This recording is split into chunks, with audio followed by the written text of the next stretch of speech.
Good evening, everyone. Welcome to the Board of Selectmen meeting. Tonight's Tuesday, August 14th, 2018. If I could ask everyone to rise for the Pledge of Allegiance.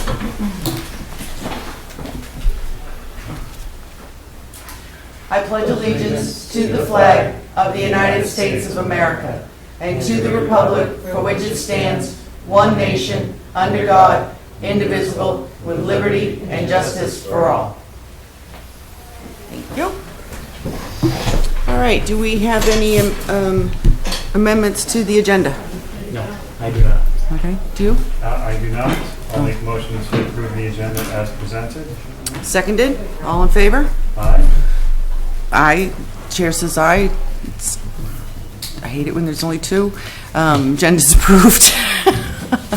Mr. Hellman is running late. He should hopefully be joining us sometime later. Any announcements tonight? Well, we're just whizzing right along, aren't we? Okay. Anyone here for public input? Okay. All right. So we have here on the agenda a sewer abatement request. Is there anybody here for that?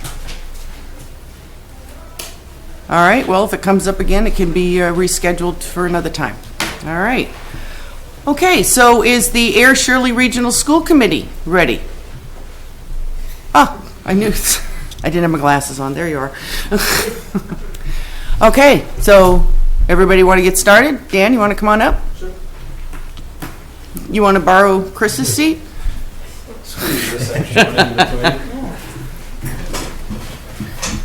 Hopefully it's going to show.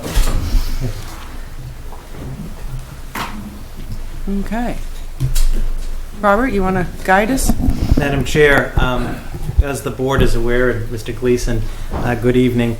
The Board of Selectmen and the remaining members of the Ayer Shirley Regional School District School Committee are here for a joint appointment to fill a vacancy of Mr. Pat Kelly, who resigned from the school committee after many years of distinguished service to the town, and to fill that vacancy in accordance with Mass General Law and the regional agreement, the Ayer Board of Selectmen shall meet with the remaining members in a joint meeting and interview the applicants. The town, at the request of the school committee and the Board of Selectmen, advertised the opportunity to the public for a period of 2 weeks on the town's website, Facebook page, and other social media. Media was also posted here. There were originally 4 applicants for the position. One of the applicants, Mr. Alan Peterson, withdrew, so there are 3 remaining candidates.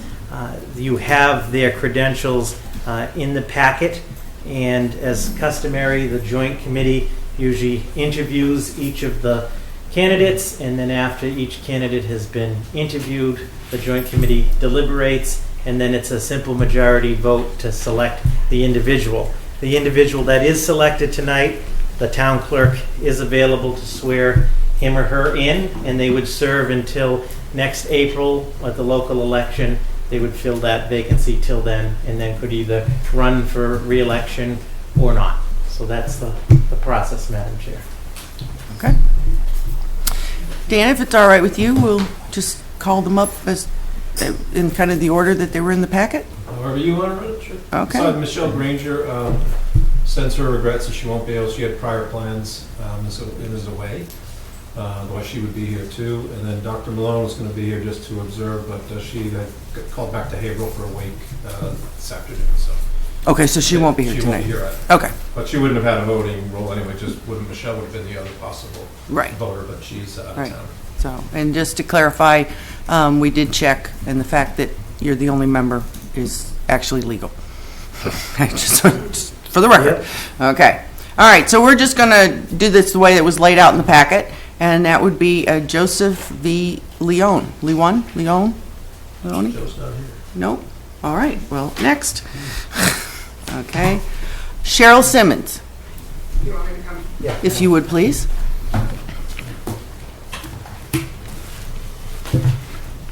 Hi. Hi. So we have your resume, and it's quite extensive as far as your educational background and whatnot. Yeah. Dan, did you want to start off with any questions, or?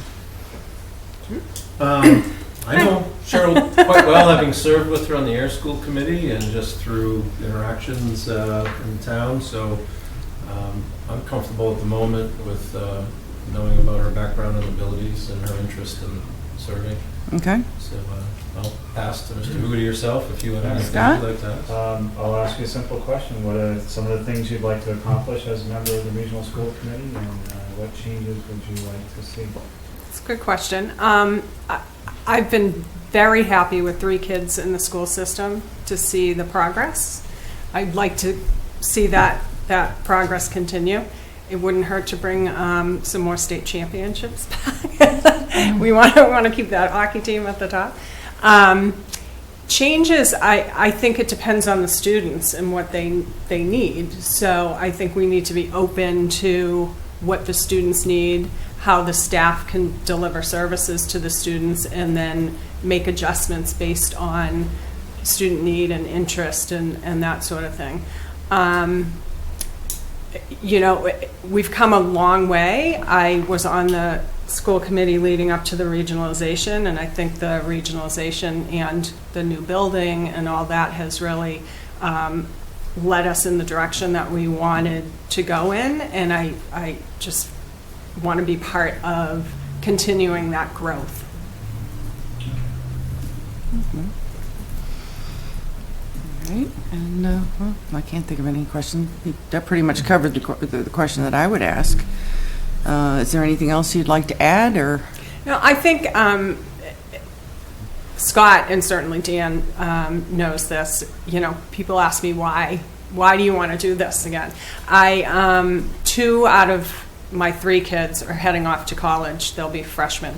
I suddenly have this free time, and I will only be going to 1 hockey practice and 1 hockey game, and only dropping off 1 child to this event or that thing or whatever. And so I just want to be able to give back to my community in a way that, in an area that I'm really strong, and that's in education. I have obviously seen my resume. I've been working in education for many years. I've worn that hat. I've worn the hat of a parent. That's been in this, kids in the school system, and I've worn the hat of being on the school committee. So I, would like to continue that sort of to share my knowledge and with the community and give back to my community now that I have this free time. Okay. Well, I just want to say to whoever is not selected tonight, please feel free to check out other committees and boards that might be able to fill your time that you might be interested in too. I know. Okay. I'll need to do that come August 30th. I'm gonna have all this time. So. I'm sure we can find something that would fill it. I'll keep looking then. Okay. Well. I would like, go ahead. Please. Absolutely. So we have some fairly significant capital items coming up. One is a proposed upgrade to the athletic fields at the high school, because they were not done at the time of the high school renovation, which traditionally is what communities do when they build a new high school or renovate high school. They also take care of renovating the exterior in all aspects. And then also, we're looking at both elementary schools, possibly submitting a statement of interest to the MSBA in the next period, beginning of 2019. Any thoughts on those efforts, what you'd like to see happen? Well, I think the athletic fields were always in the vision of that update. So I'm glad, it was moving forward on that. We've known that the elementary schools, especially in Shirley, depending on what part of the building, was in some pretty dire need. So I think if you're going to have a really strong high school that we've been able to build with the facilities, you're going to need to continue that with the elementary school moving up. The facilities are older and they've been patched for a long time, but it's probably time to really look into what's absolutely needed. But yes, the athletic fields, that was, back when we were doing the school building project part, we were looking at that piece as part of the whole the whole package, so, yeah, I'm for it. Thank you. Anything else? Are you committed to running for the seat in the election that's going on? Yes. Thank you. Yeah. All right. That's really all I have. Okay, Well, thank you. thank you. And next up, we have Kevin Bresnahan. Hello. Hi, how are you? Good, how are you? Welcome. Thank you. So I guess we could start with a similar question. What would you bring to the table? What would you like to see? Any changes? What's your vision? So in terms of changes, I guess I would say, one thing, I don't know what I don't know, right? I'm certainly have not been intimately involved in what the school committee is involved in everything, right? I've certainly seen a lot of the excellent work that's been done over the last many years. I have, as Robert said, the utmost respect for the work that Pat and Michelle and Dan and everybody on the joint committee has done. Certainly getting the new school built. I know choice out is right. The trajectory there has completely been turned around. I think the direction that the schools are going are fantastic. Like Cheryl, I have 3 kids in the school system, elementary and a couple of years now in the middle school. And as a parent, I couldn't be more pleased with the education I think my kids are getting and the dedication I see from the school. So my interest is more in making sure that continues. As far as changes, I wouldn't say that I have any, because certainly I want to get in and really see what is the role, what are the responsibilities that you need. I'll certainly be the first to admit that I don't have very much visibility into that. So first is I've got to dig in and get familiar and up to speed on everything, and then obviously just hopefully use my experience and the involvement that I've been in the schools and the committee to make sure that we're making good choices and trying to build the best schools we can. Okay. Anybody else?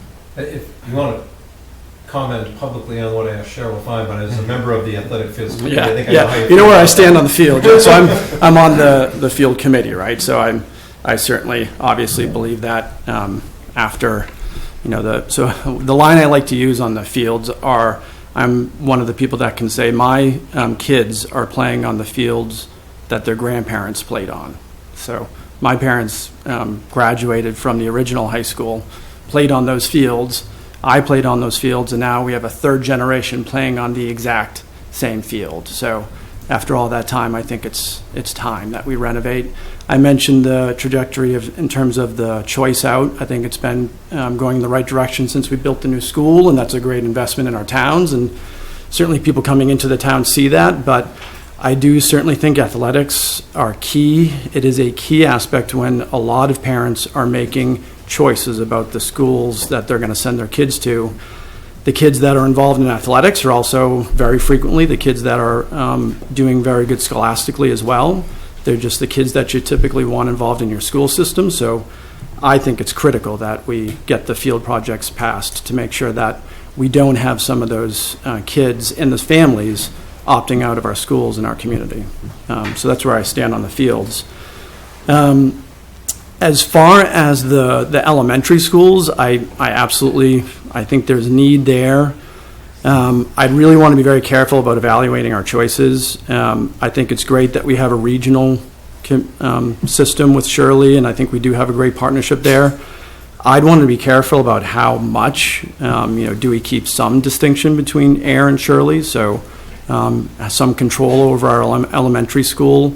I'd like to see that. On the other hand, I absolutely understand the need for kind of fiscal responsibility, and if there's such expense lift that you get from doing something again as a combination of course you want to consider that, but to me, some things I'd like to keep distinctions between towns. So my first preference might be trying to keep that elementary school within Ayer, but I need to see a thorough review and ultimately see what the choices and the pros and cons of both scenarios would be. 3 scenarios, I think, ultimately, right? So, no a politician's answer there, but that's where I stand. So that would lead to the next question. If selected, are you committed to run for election in April? I will say yes. I wouldn't be here if I didn't think that. Certainly my intent would never be to do this on an interim basis and then all of a sudden bow out from the get-go. One thing I will certainly say is if I have a concern, and because I said I don't know what the requirements are and what the time commitments are, just knowing all the activity that the schools go through in terms of recently, right, all the new hires for principal, vice principal, everything that they've done from building all the new schools and now fields, I don't take it lightly. I think it's going to be a serious time commitment, and I still have 3 younger kids, and if there's one concern I have, it's that I have a demanding job that requires a lot of hours, and I want to see my kids as well. So if I get in there and I feel like I'm not able to commit what the school needs, I wouldn't say that I'm not going to be transparent and say that I'm 100% going to run. I need to go in and see what the requirements are and make sure that I can be successful in what I want to do for the town. But I would not be here if I didn't intend to stay on. Absolutely. That's a very honest answer. I like that. Yeah, Cheryl and I are a little bit different in that regard. So, yeah, get a little bit more of a gift of time. I'm not quite there yet, but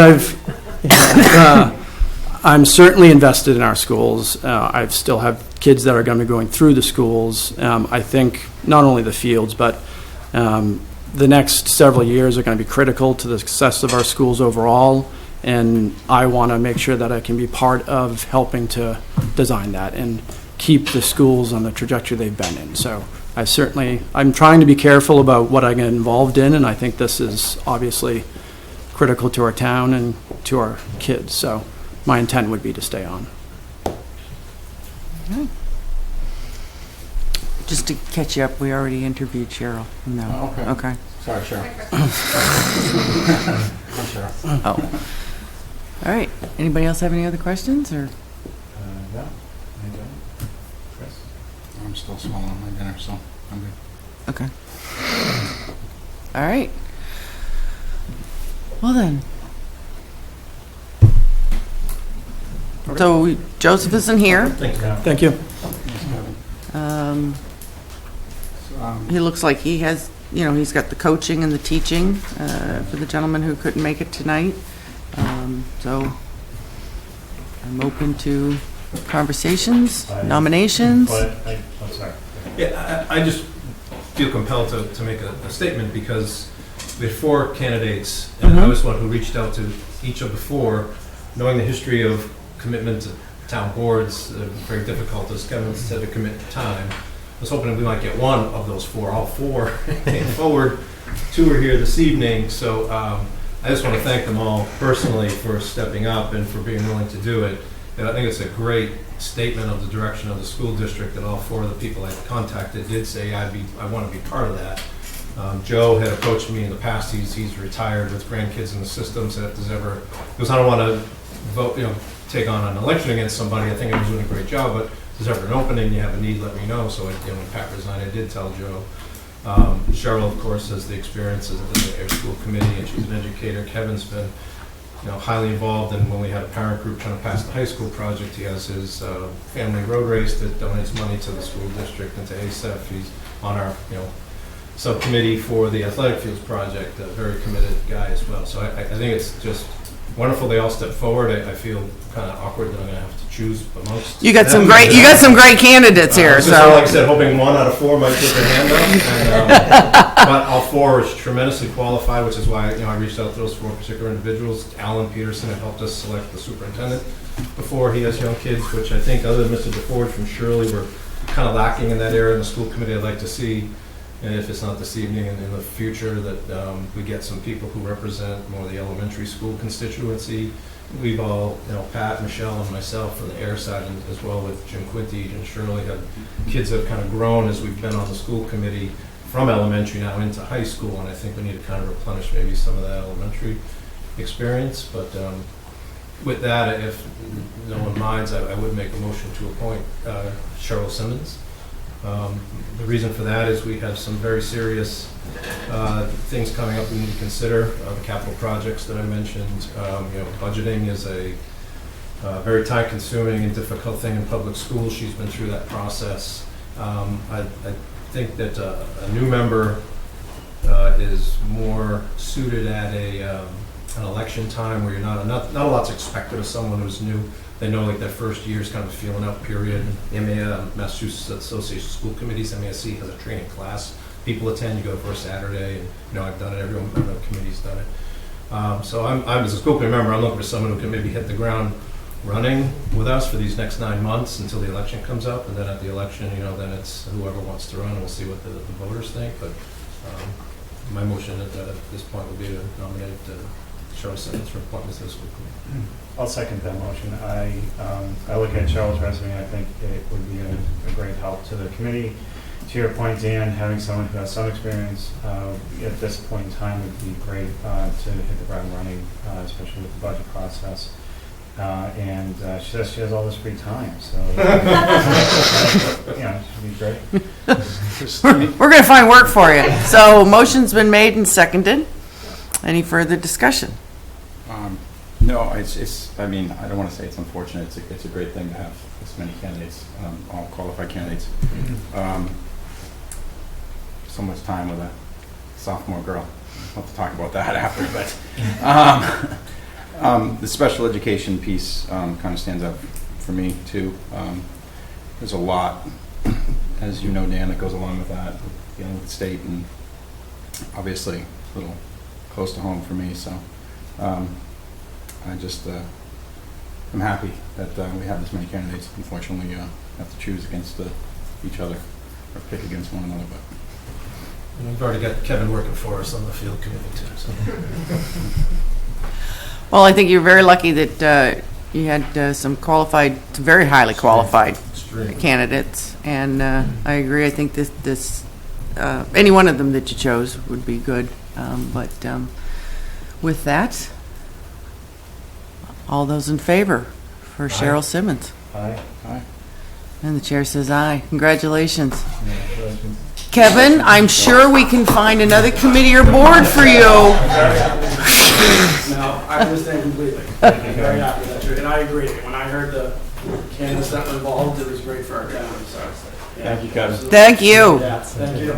All right, and congratulations.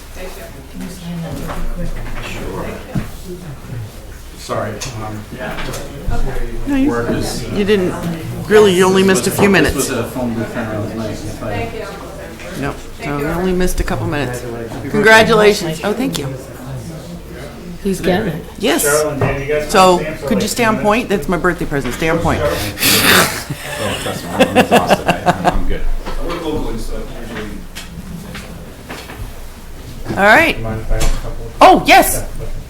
Dan. I just have a couple of questions from the meeting last week. Can I bring Jonathan back in as well?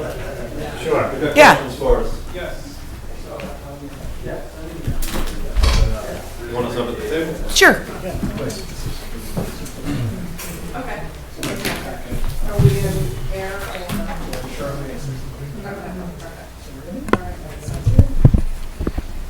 Why don't you pull the chair? There you go.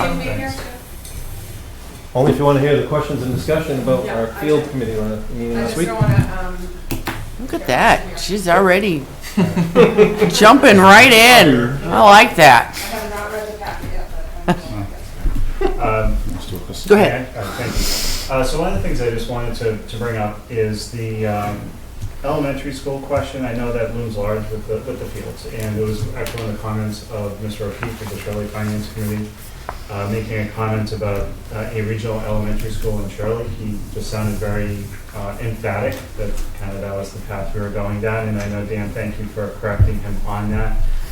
The one thing I would just want to ask of the school committee is before any decision is made around a regional school, that, because I guess it would make sense to put it in Shirley, is to make sure that the people of Ayer have a voice. A lot of families, myself included, moved here because the schools were all on a single campus, and we have the middle school over in Shirley now. But the elementary school, I think, is a solid part of the identity of our community, and I'd like to have the people of Ayer have the choice before any decisions or paths are chosen for us, whether we want to go alone and keep our elementary school in there. So, No, you're the MSBA expert on this. yeah, so a couple of things. So since that meeting, I actually had a conversation with Diane Sullivan, who's the program director of the Mass School Building Authority. So I agree completely with you. And before I get into Diane's comments, and I know you already understand this, but for the public who might be listening, it'd be good to understand that the only way these things move forward is first you submit your statement of interest to the MSBA. Then they go away for several months while they consider all of the roughly about 80 a year they've been getting lately for new schools. If they bring us in, there's one thing, so you have to actually get selected.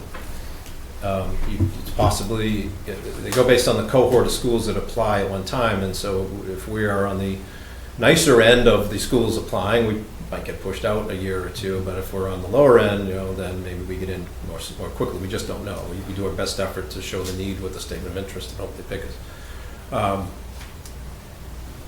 Then you form a building committee, and it's ultimately that group's decision to work with the owner's project manager and the designer, the architect firm, to look at all the various options. Some MSBA will make you just to have financial comparisons.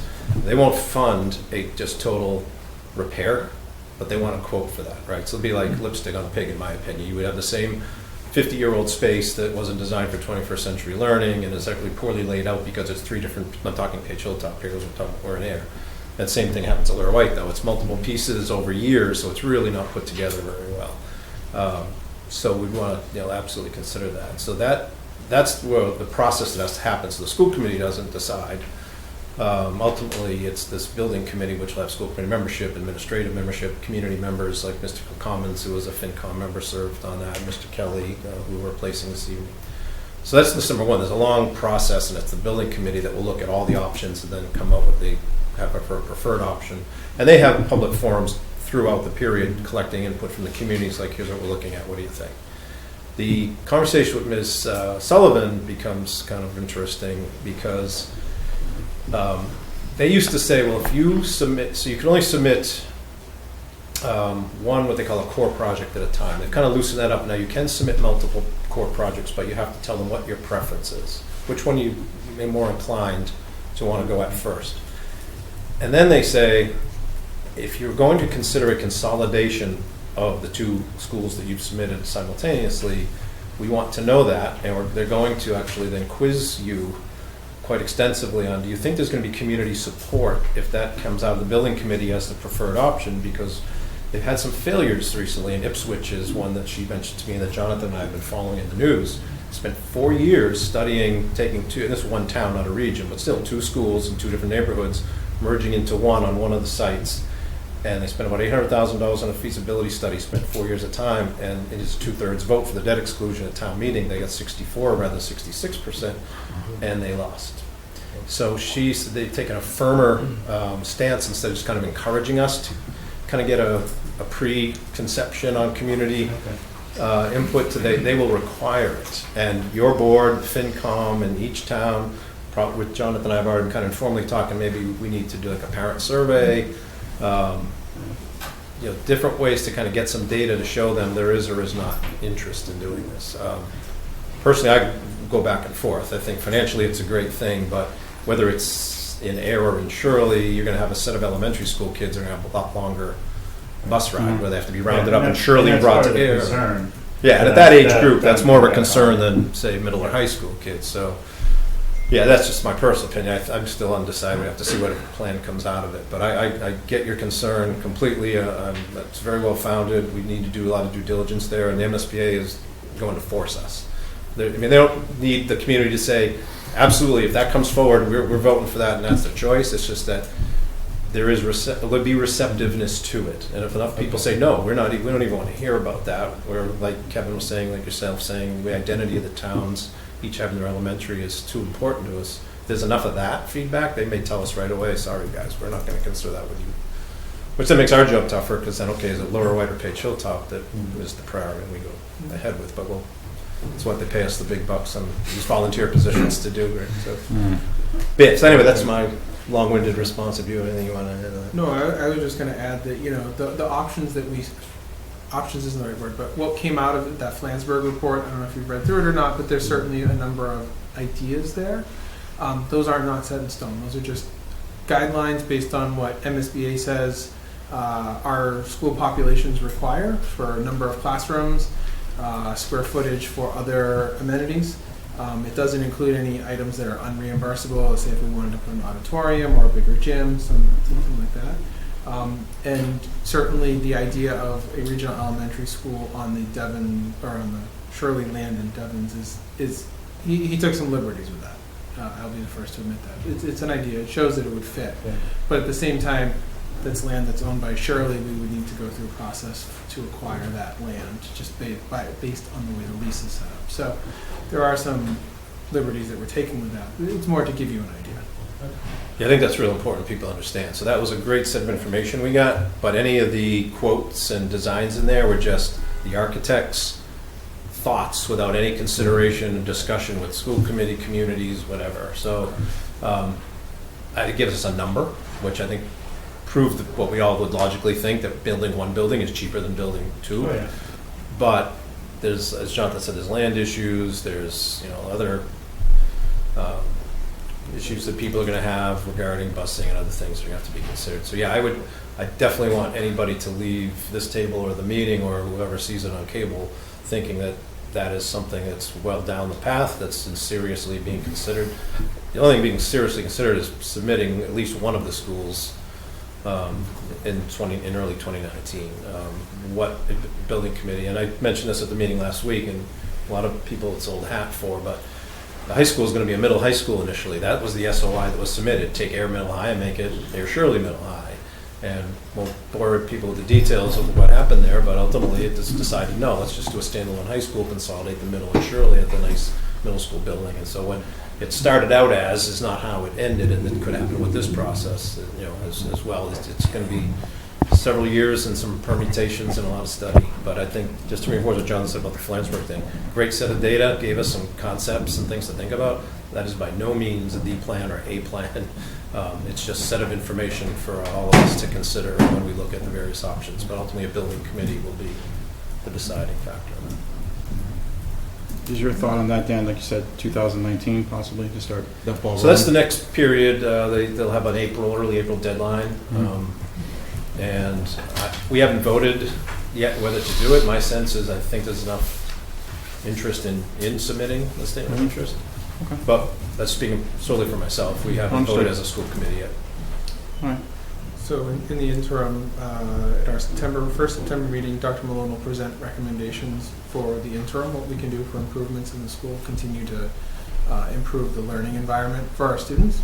And that will sort of, I don't want to use the term bridge the gap, but that'll just sort of chart our course for the meantime as we continue to prepare the SOI. As Dan said, there's no, submissions aren't due till April, the period doesn't even open until January. So there's, as Dan said, there's no points for submitting on January 6th when it opens. There's no points deducted when you submit on the last day. It's just how they review. So, Yeah, it's one thing Ms. Sullivan said is the only benefit of submitting early is it's off our plate, right? We get it done and we don't have to worry about that anymore. But they don't start looking until they're all in. No one's penalized for being late or whatever. So the sense, I think, from our discussions is there seems to be enough interest in it. But again, it's on our agenda for tomorrow to discuss further. But until there's a formal vote, can't really say. So, sorry, it was stuck at work, which is my standard line for everything these days. Shirley's got it all figured out, I guess, from the meeting? Absolutely. Okay. That's what I gathered from the synopsis. So I think we were going to add an athletic field on the Page Hilltop. Yeah, I mean, I actually think we just put it on the roof of the The town of Ayer owns that land. They might have something to say about that. Okay.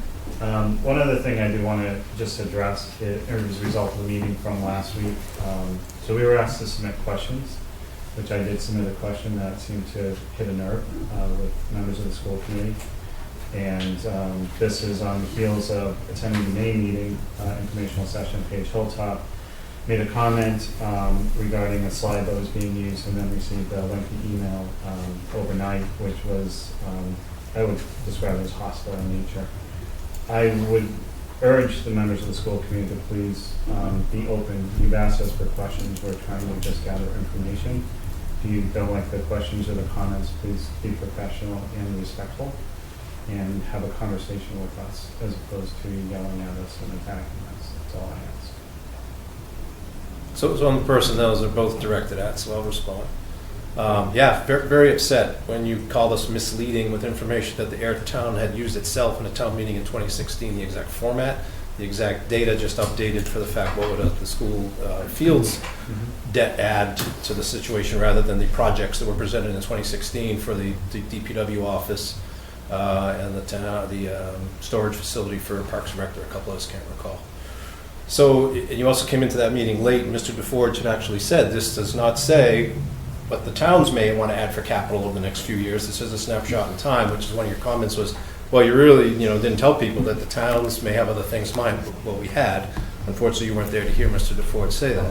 And then to be called misleading to the public, in public. So if you don't want people to say nasty things to each other, don't call us misleading the public in a public forum when we weren't. We were, again, using data from the town that the town itself had used at town meeting in 2016. You were a FinCom member for that. So that's the reason I was upset and sent that email that evening. And I replied to the email and never got a reply back, in which I explained that I did not see that slide at town meeting. I was not privy to it ahead of time. The other thing which I will mention is the comments by Mr. Quinty. He was the dissenting member on the field committee, and there was definitely a tone in the voice after he had spoken. All I'm looking for is the ability to gather information. I mean, I've sat on the other side of the table where I've been called out for things. Members of the Shirley Finance Committee made the same comment last week that I had made back at the April meeting, that, that it's not necessarily the slide, it's saying, oh, it's going to have negative impact on the tax rates, negative impact on the tax rate over the first year or two. They said the same thing at last week's meeting. These are just observations. There's my example, when I replied back to the email, was if the state came back and said they were increasing educational funding 25% for every school district, and we came into a selectmen's meeting and said, hey, our assessment's going down, it's just out of place for us to say that because it's not our area of jurisdiction. So I would hope that just going forward as we work through capital projects, as we have the fields which will be coming to a vote within the next 12 months, we have the elementary schools which will be decided over the next 12 to 18 months at least for submitting something that we can work to have a professional and cooperative relationship. So the second item about the advertising question, or the fundraising question. Fundraising, yes. I would disagree with your premise of that as being hitting a nerve. I asked a simple question back, like why would you require that of a capital project when no other capital projects require it? But it's not a requirement. I'll be honest, I didn't understand how... All right, why would you expect it? Whatever, I don't know the wording I used, we can go to the videotape, it was recorded. Whatever the way I put it back... Isn't there, I wanted to, before I spoke tonight, I wanted to just re-listen. All I asked was, whoever asked the question, why would it be an expectation that we would fundraise for a capital project that's only asked of the regional school district when the towns have many capital projects that fundraising is never an element? But I just asked, it was like a question back. And then as you heard Mr. Kelly, Mr. Quinty speak in agreement that they feel it's kind of absurd as well. So it wasn't any personal attack in that question. It wasn't anything. It was just why would we have to be expected to fundraise for a capital project? It's not an expectation. It's not an expectation. Fundraising is a question that I had personally. It's a question that I've had from other individuals I've talked to. The answer that you gave, particularly when I gave the example of Lunenburg, was that the fundraising, given the time frame of how you need to have a project approved to really get the money for fundraising, so therefore it's not going to impact the bottom line to the taxpayer, was a great answer. I didn't realize that there was that time line that had to occur, but also that the Lunenburg fundraising was more for the cost going forward, or add-ons to the project.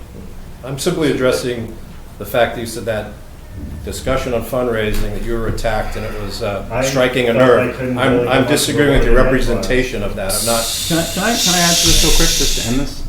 The biggest issue that I've heard from other parents is there feels like there's hostility. There's no animosity against this project at all from this table. So I mean, I feel like we're even getting to it now. I know you're answering the question, and I know, but I mean, I think that it's coming across as anger or if you don't disagree. So I don't want you to hurt the project when people are perceiving that. And I've heard that from several different people, that why would I ask a question if I'm going to get yelled at? And I'm not saying it's from you or just some, you know how it is when you get proponents and opponents and how that works, but I've heard that several different times. And I don't want to see people not go and vote for this project either way because they feel like they're, you know, if they say anything, it's going to be a problem. Or there's going to be a fight at the selectmen's meeting or at the school committee or a comment or, and I'm not accusing anybody of that, but I'm just telling you that's the feedback I've gotten. That people feel like if they ask a question that's against it, it does get heated at times. I haven't felt that to me personally. I'm just telling you what I hear and kind of what I see right now. I wasn't at the meeting. I don't know what the comments were, but I think we all have to work together on this. Point taken. That's however it shakes out, but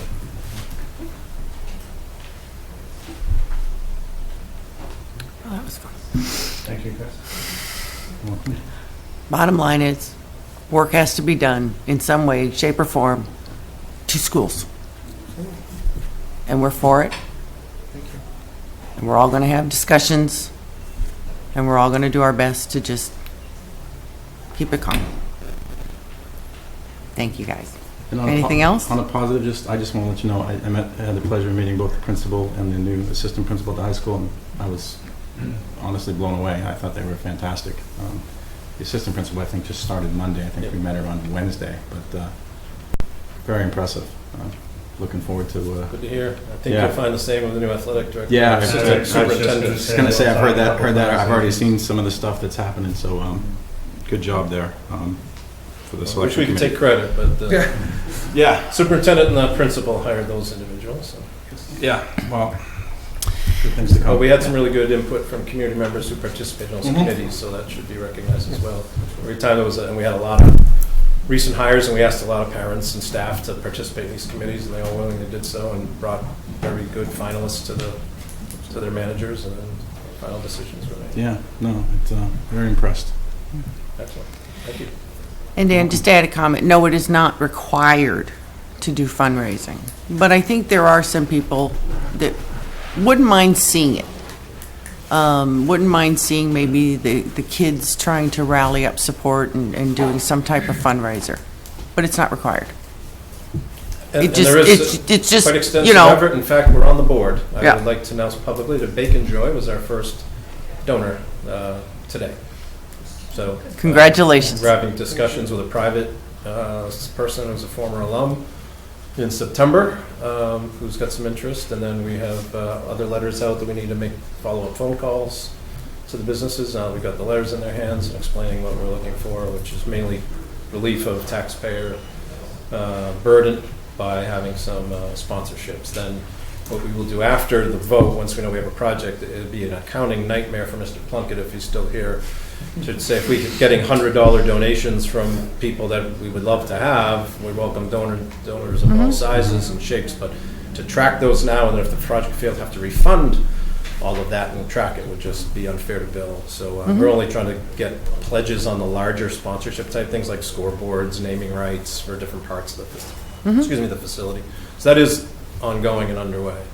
And we hope by the time we get to town meeting, we'll have some results that we can share. That's so awesome. We did target about 40 different businesses between Ayer, Shirley, and Devon's, a couple other surrounding towns. And our new athletic director has found some grants that he's going to try and chase down as well. So you never know what we might find. You never know. Awesome. That's great. Yeah, so we absolutely want to do it. We're doing it. There's a very small group of Jonathan, myself, Kevin Bresnahan was here this evening, Bill Manchester, who's a Shirley resident, and Coach Phil Marcagiani from our football team. We're kind of the five heading that up. And we all have full-time jobs and families and things, so it's kind of hard to find the I time. have But we're I have a very sneaking committed to it. suspicion you guys will be pretty successful. We definitely are committed to it. Again, my only question of the evening is it just seems odd that the a school capital project has been has that question asked where no one ever asked the fire department when they're buying a fire truck, hey, how are you defraying costs for taxpayer? That was my only question I asked that, and it just seemed odd to me. I believe it's because of, the school being built and everything is still so new and now there's a new question about doing stuff up at the school, and it's just kind of thrown people, and I think that's why. I don't think it's Okay. unprecedented either. You Like, know, I mean, so, like but, you said, it's yeah. naming rights and stuff, I think, Yeah. is, like what you just said, I think is what I had in mind. If you get someone that wants to put their name on the football field, great. But, I mean, I think that's after the project is funded, just Once like we you have a said. vote, one of the things we need to do is then you start having a 10-year kind of plan for, you're gonna have to do some replacement of the, if we do Yeah. synthetic turf like we like, you have to replace that Mhm. 10 or 12 years. So rather than coming back and hitting the taxpayers again and trying to save money. Sure. So this brick program that a lot of, Jonathan's kind of been heading that up for our project, but it's not anything new or original. Shrewsbury did it, lots of people do it, so. But that's, to get something in, you're looking at, $100 to $300 donations, and to just start trying to collect that now, when you don't even know if you have a project. But when the design, if we get to design phase, we will design a brick entryway in where people can buy and have their names put on. That'll be go into like a maintenance fund that will then hopefully money we can tap into to defray costs That's a down good the road. So we are doing it, and I don't think there's anything wrong with the questioner being expected to do some. I was just trying to understand this versus any other capital project. Why there was question for this one, but there's not for any other project. Fair enough. No, I would just add too that, many of the businesses that continually support all of the programs, both the town does, recreation that we do through the schools, those are the, for better or for worse, those are the same businesses that we're looking at as well. Mhm. So we're certainly recognize that, and we absolutely appreciate their continued loyalty to our kids and our communities. So we're just, it's a balancing act, and we understand that. So we're trying to be creative as possible and work with anyone who wants to, everyone who wants to maybe do something. We're willing to listen. We have a pretty good set of alumni who now follow a Hall of Fame, because we started an Athletic Hall of Fame 3 years ago, Facebook page, probably about, because we don't really have really an alumni directory of any sort. It's probably sports interested individuals that are out there across the country, quite frankly. We've had people come from Texas and Arkansas and California to these Hall of Fame dinners. So we are going to, just do a one-time thing, because we don't want to make the Hall of Fame like we're trying to tap into these people Right, for fundraising all the time. But there could be an alum out there with an affinity for their athletic experience at the high school and wants to repay the community and do something. So we want to at least make sure people are aware.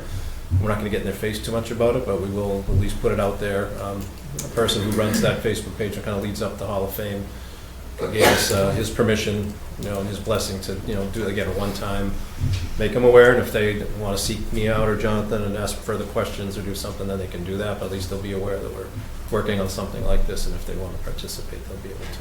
So it's a multi-pronged approach. We're quite conservative in what we think it'll actually turn up, but you don't know if you don't try. So. All right, is there anything else? Good stuff.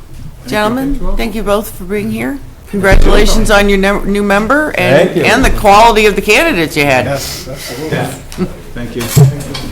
Apologize, Scott. We'll work better together going forward. Night, Dan. Thanks, Sean. Good night, guys. Thanks, Cheryl. Congratulations. I was going to have to use the gavel. So did I. All right, Office of Community and Economic Development. Come on down. Take that. and I'll put another chair. Hi, guys. How was everybody? Hello. So we're going to start with my subordination. This is a case that we did with the 2015 grant, and now that some work has been done, he'd like to consolidate 2 loans, and he wants to do some work that we weren't able to do, which was some basement work, just support work in his basement, and so he is consolidating his loan. He's taking a little bit of money out to do the basement work, and with it, it does put him at 84%, I think it is. Helps if I put my glasses on. Loan to value ratio, 85.75. But it's pretty straightforward. You say here that the town's position will not change significantally or anything? No. Okay. Same thing, just second lien holder Yeah. deal, so they can refinance. Yeah. Okay. Yep. I make a motion to accept the lien subordination case 15-395 as presented by the Economic Development Department. I will second. All right, all those in favor? Aye. Chair says aye. Congratulations. Actually, I'm going to correct that. Our position will get better because those two liens were in position before we put our lien on. So we were third, now we'll go to second. So Oh, okay. All right, so, just a quick question. Are these lights brighter than normal tonight? When you look straight up at them, they are, but, I just- somebody changed the light bulbs. I don't remember them being this bright last week. probably got the globes probably got washed. What? I agree. It's dark. It's Oh. darker outside, so. Yeah, no, I just thought it was a little Carly, I'll dark. leave I that like with it, you. but I feel like I'm going to get a sunburn sitting here. Jeez. Okay. All right. And now for some good news. The interrogation light should be here on us, you know, it's, yeah, okay. Okay. Alicia and myself, the Office of Community and Economic Development, our colleagues, Department of Public Works, Mark Wetzel and Dan Van Shelwick, we are very privileged to be able to report to the board this evening and to the people of Ayer that we were in fact successful, and we were awarded our CDBG fiscal year 2018 grant in the amount of $750,000.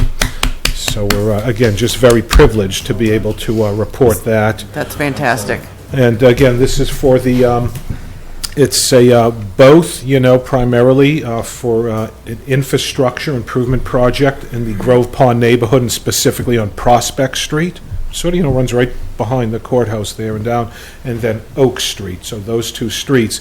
And what it will entail is a completely reconstructing where they're not, and reconstructing the sidewalks in the neighborhood, changing the sewer lines, which I believe were laid out in 1896. Mark, is that it is? I always get those back right. 1896, the water lines, sewer lines. 1942. Just a little old. Right, those are, you know. And who knows when the road was last paved? Yeah. And then again, doing all new storm drainage and the road surfaces themselves. So this is, you know, a very important project, so we're pleased, but also a portion of the grant is also going to fund our ongoing and very successful housing rehabilitation program, which Alicia administers. So, yeah, we were very pleased to hear back, and we were invited to the State House a couple of weeks ago, the grand Saw the staircase, picture, it was governor, beautiful. pictures, the whole bit. And again, Alicia asked me, but I forgot to do it. The map, they actually showed the map of the Commonwealth and who, you know, received, were awarded them. And you see a lot in the eastern part, you see an awful lot in the west part. And here in the central part of the state, the big sort of, there's Ayer, that lovely green color that we got, and Townsend, Mass was also successful in their grant. So we were in our region, we were really the ones that keyed on. So, all very good, and we started that process again, my goodness, our last August, September, When we had our first worked through it, and then the submission was, I'll never forget, the date is forever burned into my brain, March the 2nd, because in the final 3 days, Alicia, we were either just, you know, we just were at a point saying, you know what? If I get, yeah, it was a really intense thing, but very successful. So we're pleased to do this, and we'll be working again with our colleagues in Public Works, and starting to get the bid documents together and get it out there, and hopefully we can start construction. I think realistically, I think it'll be late in early spring of going into next year. Okay. We have a lot of work to do coordinating with the courthouse, especially back there, and the neighbors, and making sure it all goes. The fun is just beginning, you see.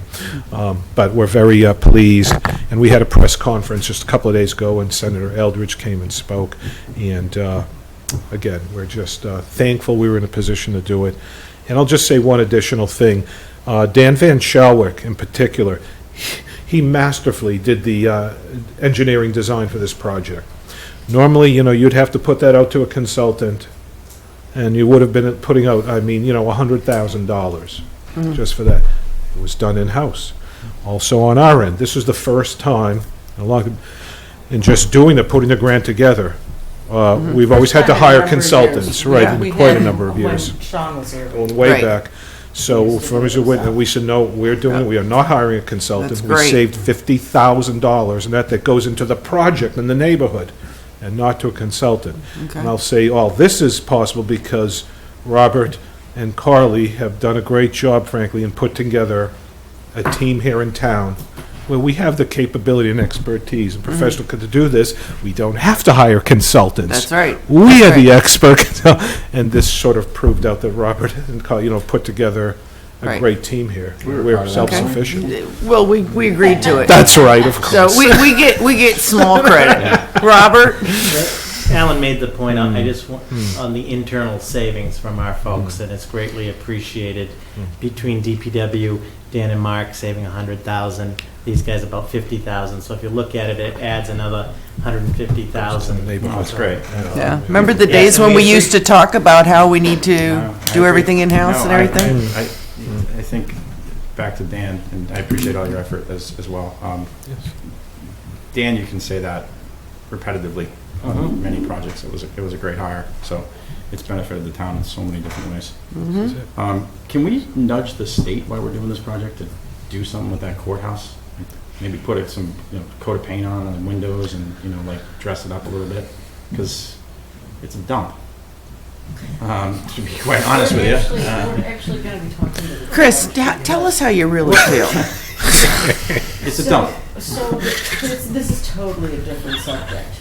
No, I understand. I'm just saying. No, why we're- our drug court grant is not going forward. The courthouse isn't looking to do Okay. that. So we found an opportunity to do a drug court grant in January, sent it off to advocates, and they haven't been able to come to terms with the judge on this. So we have a lot of reasons to go over and talk to the judge. Yes. And, We're going to be with you. because we're disappointed. I think they're going to try and do the interaction with the drug court in-house. Mhm.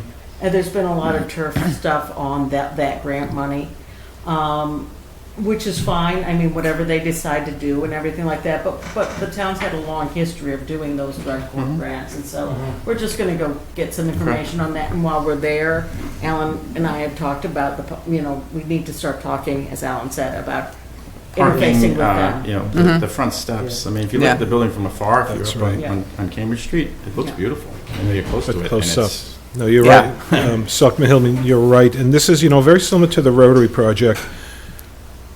When you want to compel someone to do something, we don't have regulatory authorities. We often say with my department, we cannot require anyone to do anything we say. We can persuade It's them an very election, effectively, That's effective. but often what you got to do is you have to lead by example, say, we're making, and then I found that the fact that we're doing this incredible upgrade around the court, it gives me frankly now the leverage to sit with them and say, guys, this is the time Yeah, we're for doing you to this. make What the are you doing? invention, let's do it together, get it, and there it is. So you're right, the landscaping, Selectman Hillman is right, the building itself, all of it.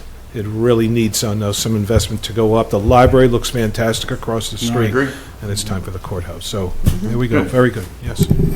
Okay. And we actually, Alicia did a hard copy of the application here.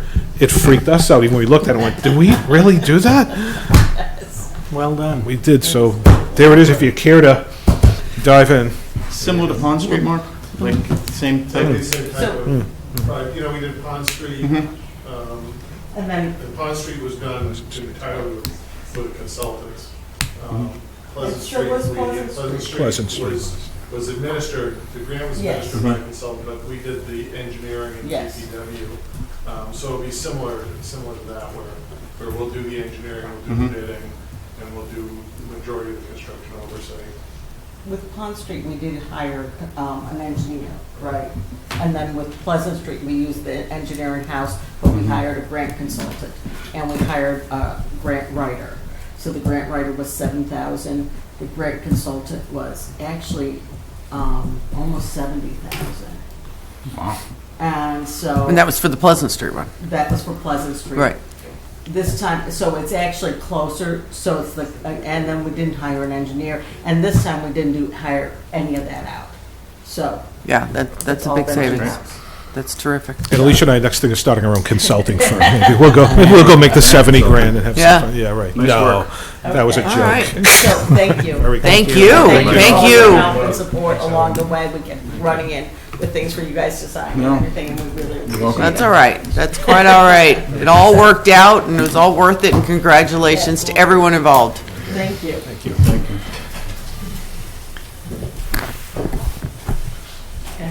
Alan, could you bring that chair back? Oh, yes. I'm Yeah. sorry. All right.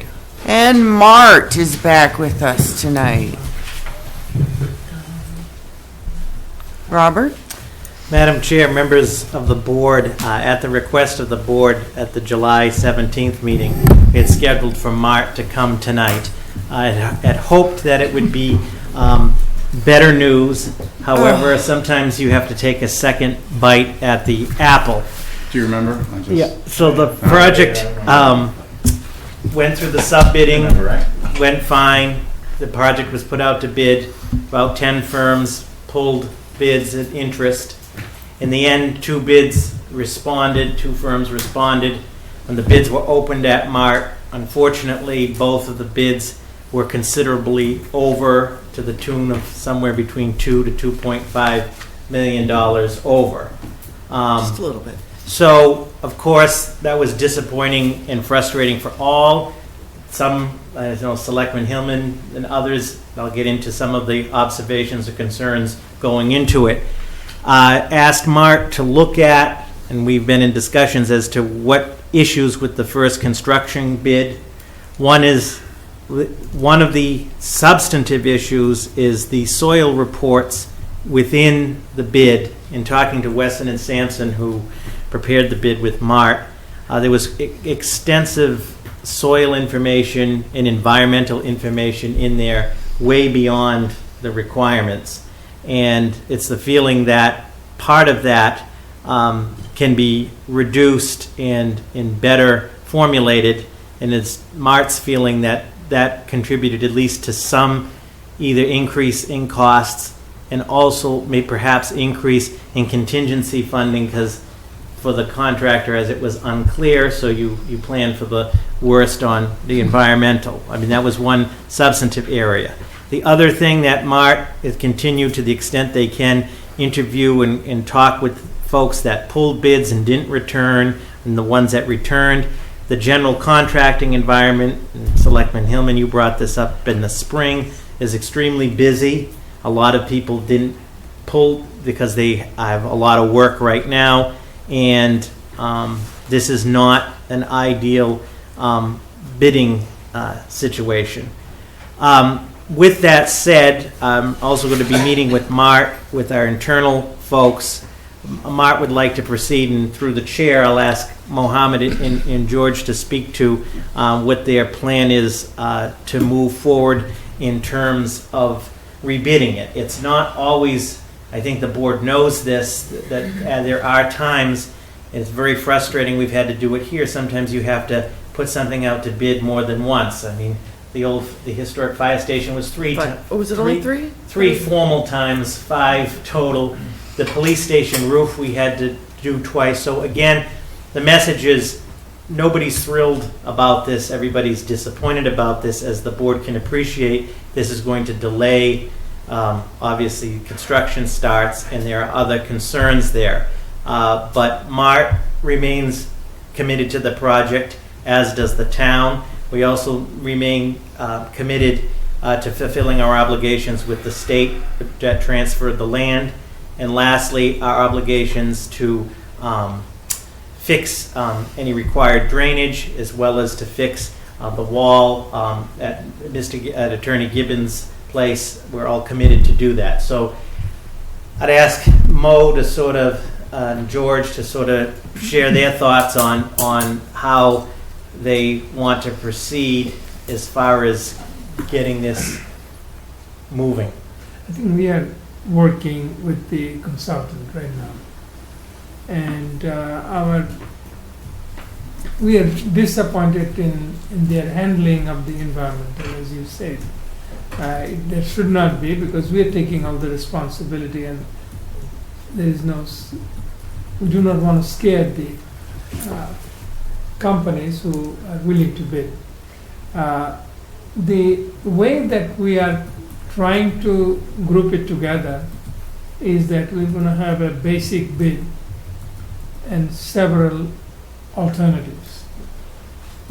And the way that we are doing it is that we need to build that garage as the basic bid. Service lot. In our original calculation, and George can speak more detail on that, they calculated the structure itself is about $2 to $2.5 million range. And there is not much on the site there. Then why it has come to $8 million, $6.5 million. So that is the issue we attack. So we are asking for that bid to be make sure that that we can build it. And then we are going to be talking about various alternatives which will lead towards building the depot square area. Primarily, we have to make the bathrooms in there as a part of the state requirement. And we also have to do some work on the, the DPW over here wants it included in there. And how we approach the facility, that area. So we are going to be putting those maybe in the next important basis for the construction.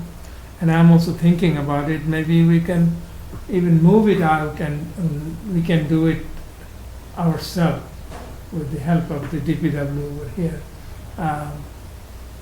without the bidding process. As soon as Bruno comes in, we'll look into all the legal and FTA requirements on that. And what else we are doing, George? Really, when we had the sub-bid opening, we had very high expectation. The electric, plumbing, water proofing, and masonry came to 650,000. We have very high expectation that the project will come maybe to budget or under. And we were very surprised to see that numbers came very high.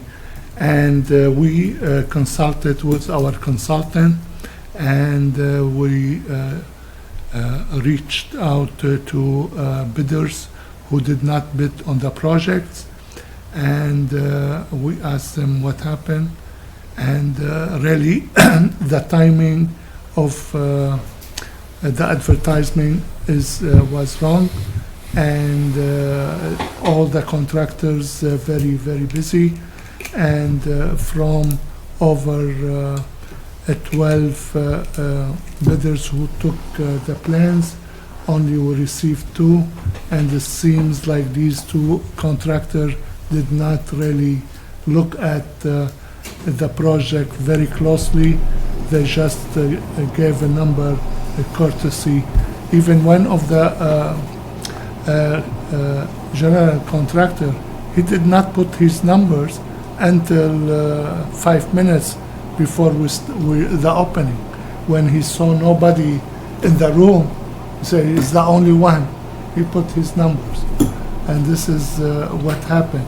And what we think is the problem is the market. It is very, very good right now, and maybe they took in consideration the size of the parcel. The small, they cannot really move very well. Plus, they misunderstand the environmental and soil reports. And we'll be clarifying all that for the next step.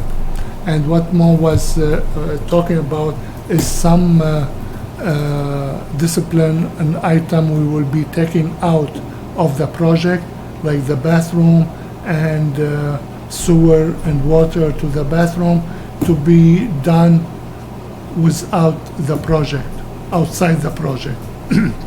And then the project will do it on two phases. One will be the main parking facility at DCR, and properly maybe the bathroom. We're going to ask our consultant to see if he can have the bathroom over there, because in the beginning, when we decided to have the bathroom at Depot Square, we thought we were going to use the existing facilities like the water and the sewer will be connected. Now we have to do everything to the main street. It is very long area to connect, and we'll be asking our consultant to see if it will be saving to have the bathroom on the other side. This will be the base bidding. Then the add-on will be the Depot Square. Everything we have right now will be part of add-on number 1. Then number 2, 3, 4 will be the existing add-on, like the shelters and Paving. yeah, and the turnaround and all that. This is what our vision, and we are trying to go to a new bid by mid-December to early October, and try to open the The bids other way, October to mid-December. September, I mean, mid-September to early October, and the opening bid before Thanksgiving.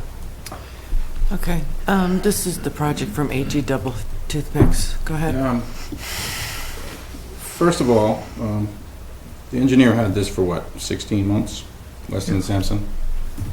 Probably the wrong engineer to hire.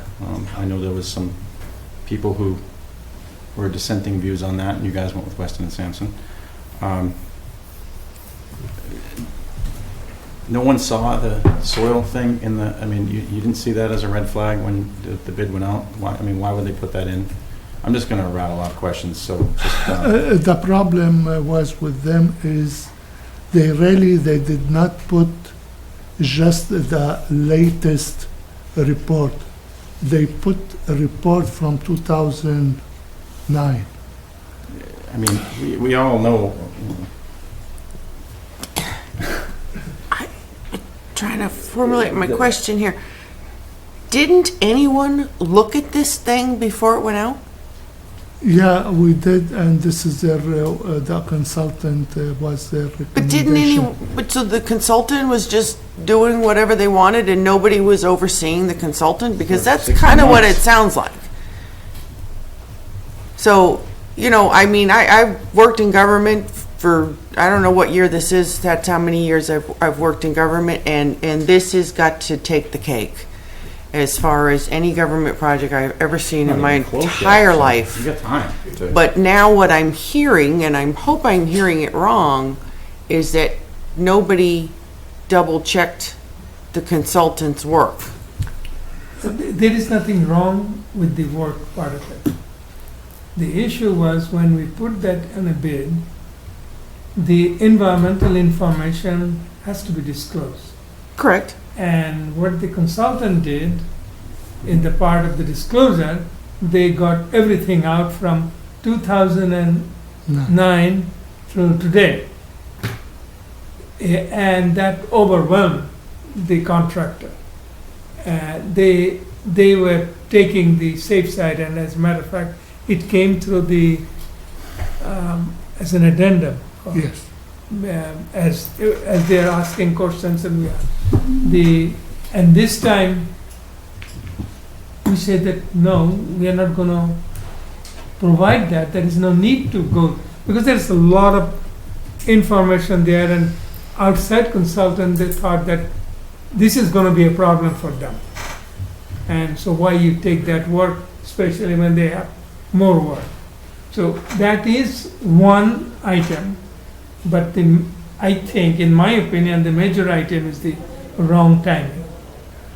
But with all due respect, you're gonna put it, now you've timed it all up for the spring again, which now you're back into the timing of everybody's bidding and closing projects and getting ready to open roads again. Right. So that doesn't fly. I will not ever support putting the bathrooms over there, over at the facility. So I would just throw that right out the window before you leave, because for security reasons is the first and foremost. But that was also to benefit people who congregate downtown, people who walk or the bike path. So I don't see how that's going to save money. Every second so I got a whole bunch, so just bear with me. Sure. Every second that goes by while we're sitting here, $4.2 million is now feels like $200 from 2012. So I think you two are the only two in the room that thought this was going to come in on budget. And what I keep coming back to is the town's already into it for about $750. Well, all right, I'm being conservative. I didn't want to. Yeah, okay. So a lot more than that. All we have is a vacant parking lot with a hole in the ground, the worst train station in the world, and another year to come back at $4.2 million, which isn't going to happen. Unless we go through the bidding process. Well, Again, why not just get rid of the soil and just get it right out back out to bid? I don't understand what you're gonna take away from it in 6 months. You want to go with the same bid? Well, you said the soil, but I don't understand what's going to change. We're going to waste 6 months, and then ultimately you're going to come back and say, well, we can't do the plaza, we can't do this, we can't do that. Which might happen, because if the cost, that's the reason we are building like a step by step. So if we can get the base bid and then have the alternate 1 or alternate 2, we will have it. Then we have to find money for the others.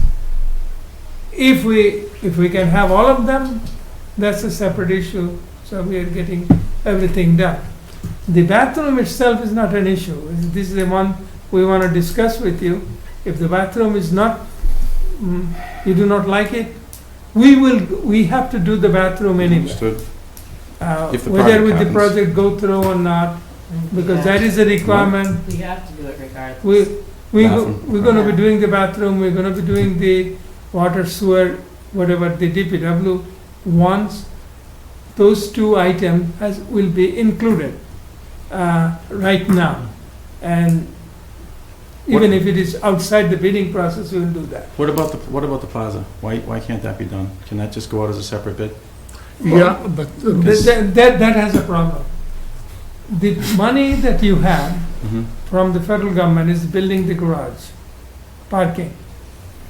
If we do not build the parking, we cannot take the money and build the plaza. That's the reason bathroom is the most important one that we can justify for the passenger that they are utilizing on that one.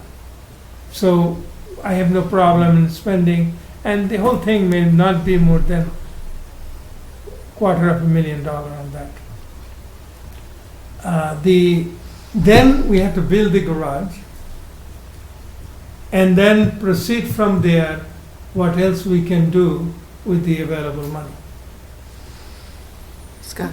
2 things. One, first off, I think some kind of a visual aid would have been easier to kind of follow along with everything that's being thrown at us. I'm newer to the board, so bear with me. Yeah. So it's $4.2 million that was awarded to us in 2012. Hasn't moved for inflation or anything, it's just still $4.2 million. So now we're trying to get a project done, and you're saying that you want to break the project up, build a garage so we get the garage built, but then you're talking about getting funding elsewhere for other pieces of the project. Where would that funding come from? We have to, Mart has to work hard in order to get, there's no guarantee for the money, but we can have, like we will be building that bathroom, for example, Mhm. that sewer system in there, some paving, and bringing the vehicles to come near the facility. MBTA is where this needs to come back to. I'm sorry to interrupt. No, but, no, no, it's I mean, this has gone on long enough. I mean, MBTA, you can try, but the whole thing that the $7 million Well, you that can you try too. spent was, for us, there was no budget for any one of them. There was no need for that. Okay. The existing, Mr. Barry had to provide the access, as simple as that. You got the land, which is very good, got this place, and I think the 600 and the other thing was more than sufficient for this project. I do not know the other part of it, how we are doing it. We are not a part of it. What we are doing is we are trying to put pieces together to do it. The reason we are putting pieces together is that hopefully this time the bid comes in, the original bid is under, so immediately we can do the garage. The moment we do the garage, we get the federal approval automatic to spend all the money. And then you can decide which alternative to take and not to take, and how we're going to be dealing with that. So if the bid for the garage comes back at $4 million, we'd be lucky to have $200,000 to invest in Depot Square, and we'd be on the hook for the rest of it, or chasing MBTA for money. I don't think the We need to shame MBTA will MBTAs do on it. these. State should provide some money, but it will be a political process after November. Robert, well, you know what, there's a lot of people running for Congress and everything, and they're like calling and knocking on doors and everything like that we need to sit them down. So whoever wins, Ayer becomes their favorite town. So, Madam Chair, if I may, just 2 points, and I think Selectman Hood makes a good point, just to refresh everybody on the numbers, which is important. It was $3.2 million federal earmark that goes back to former Congressman Meehan, to Congresswoman Songus. It's the oldest transportation earmark left in the entire country. The Of course it is. the 3.2 million, and that's by even pre my time in Ayer, is by what year was 1997? So 3.2 million in 1997. Then you're required to have a local match to leverage against the FTA, and just for the benefit, that's where the million came from on the local match, to bring it to 4.2 million. And that million, the people of Ayer through the Board of Selectmen, it was broken into three parts. 275,000 was authorized by the Board of Selectmen back in 2011 for 1/3 from UDAG. 275,000 from MART, and then we received a Mass Works grant from 2011 for the other third. So that gave us the 4.2 million. Right. Now, as I said in very emphatic terms on behalf of this board to MART when these bids were open, just so you know, in addition to that, so that the town of Ayer has spent 275,000 on UDAG as the local leveraging. Yeah. Then we had the eminent domain taking, because we had to own the physical access from the parking, if the board recalls, right to the track. That was an FTA requirement. The eminent domain taking, town meeting authorized 750,000. Was it 750,000? 650,000. Town meeting authorized for the eminent domain taking. Then we had to relocate, under state law, we had to relocate the two businesses in the Advocates Building. That was about 100,000 that the town of Ayer spent. Additionally, the taxpayers of Ayer spent the money because the state's rail trail, it goes through 3 parcels, private parcels, and the state refused to correct their problem. So there was some costs there, plus all of I forgot about that piece. the town costs. So, Mo, I know you know this, Yes. but you can, and I've told you this from when we were going out to bid, that the town of Ayer, there is no more money on the local Yes. level, number one. Yes. Number two, the state funding, and one of the experts is sitting right there, you know that there's, right now in the process, it's August, that in terms of any state funding, we'd have to wait until January, and what's going to happen is Senator Eldridge and them are going to recommend a bond bill that goes to the governor, you know, and it's never going to... Senator Eldridge is too busy working. That more aside, I'm parking just in saying, Littleton the than he is state, here. there's no state money. And by the way, the board, the delegation has been aware of this. We've just informed them of this situation, and there's no money coming from the state anytime soon.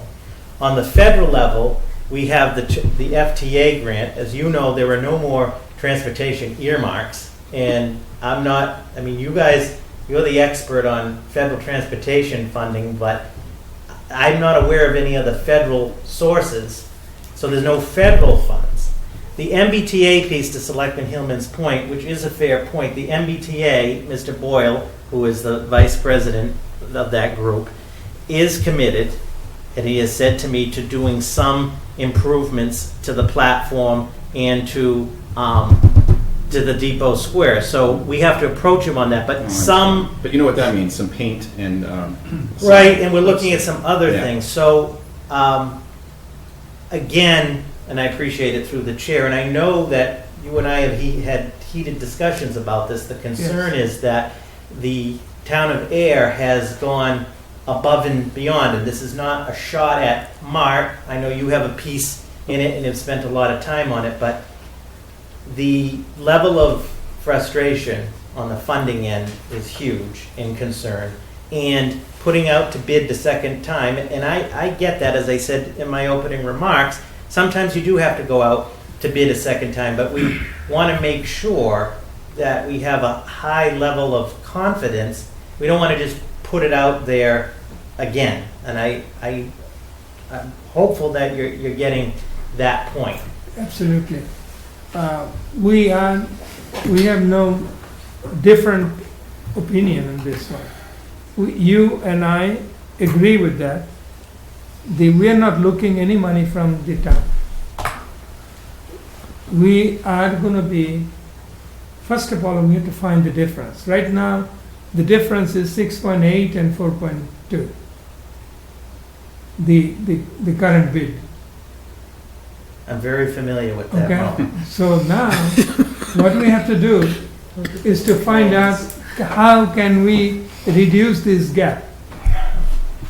And I think that whole thing with all the alternatives should be around about 5.1, 5.2 level.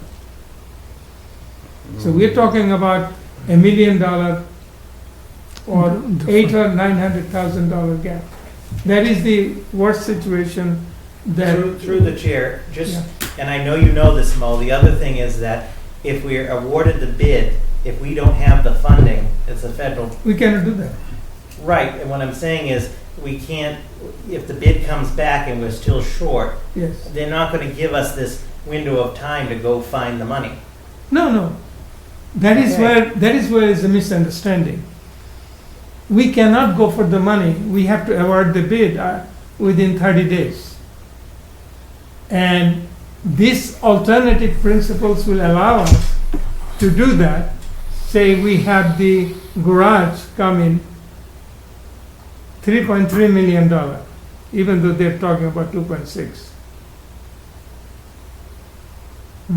And we might have one alternative, two alternative included in there up to 4.2. So we will give it out. And what we will do, prioritize whatever you want first, we will put that as a bid. We want the damn thing done. I mean, this is absurd. You're going to do this, and we're going to be back here in January, and you're going to say, well, now it's $9 million.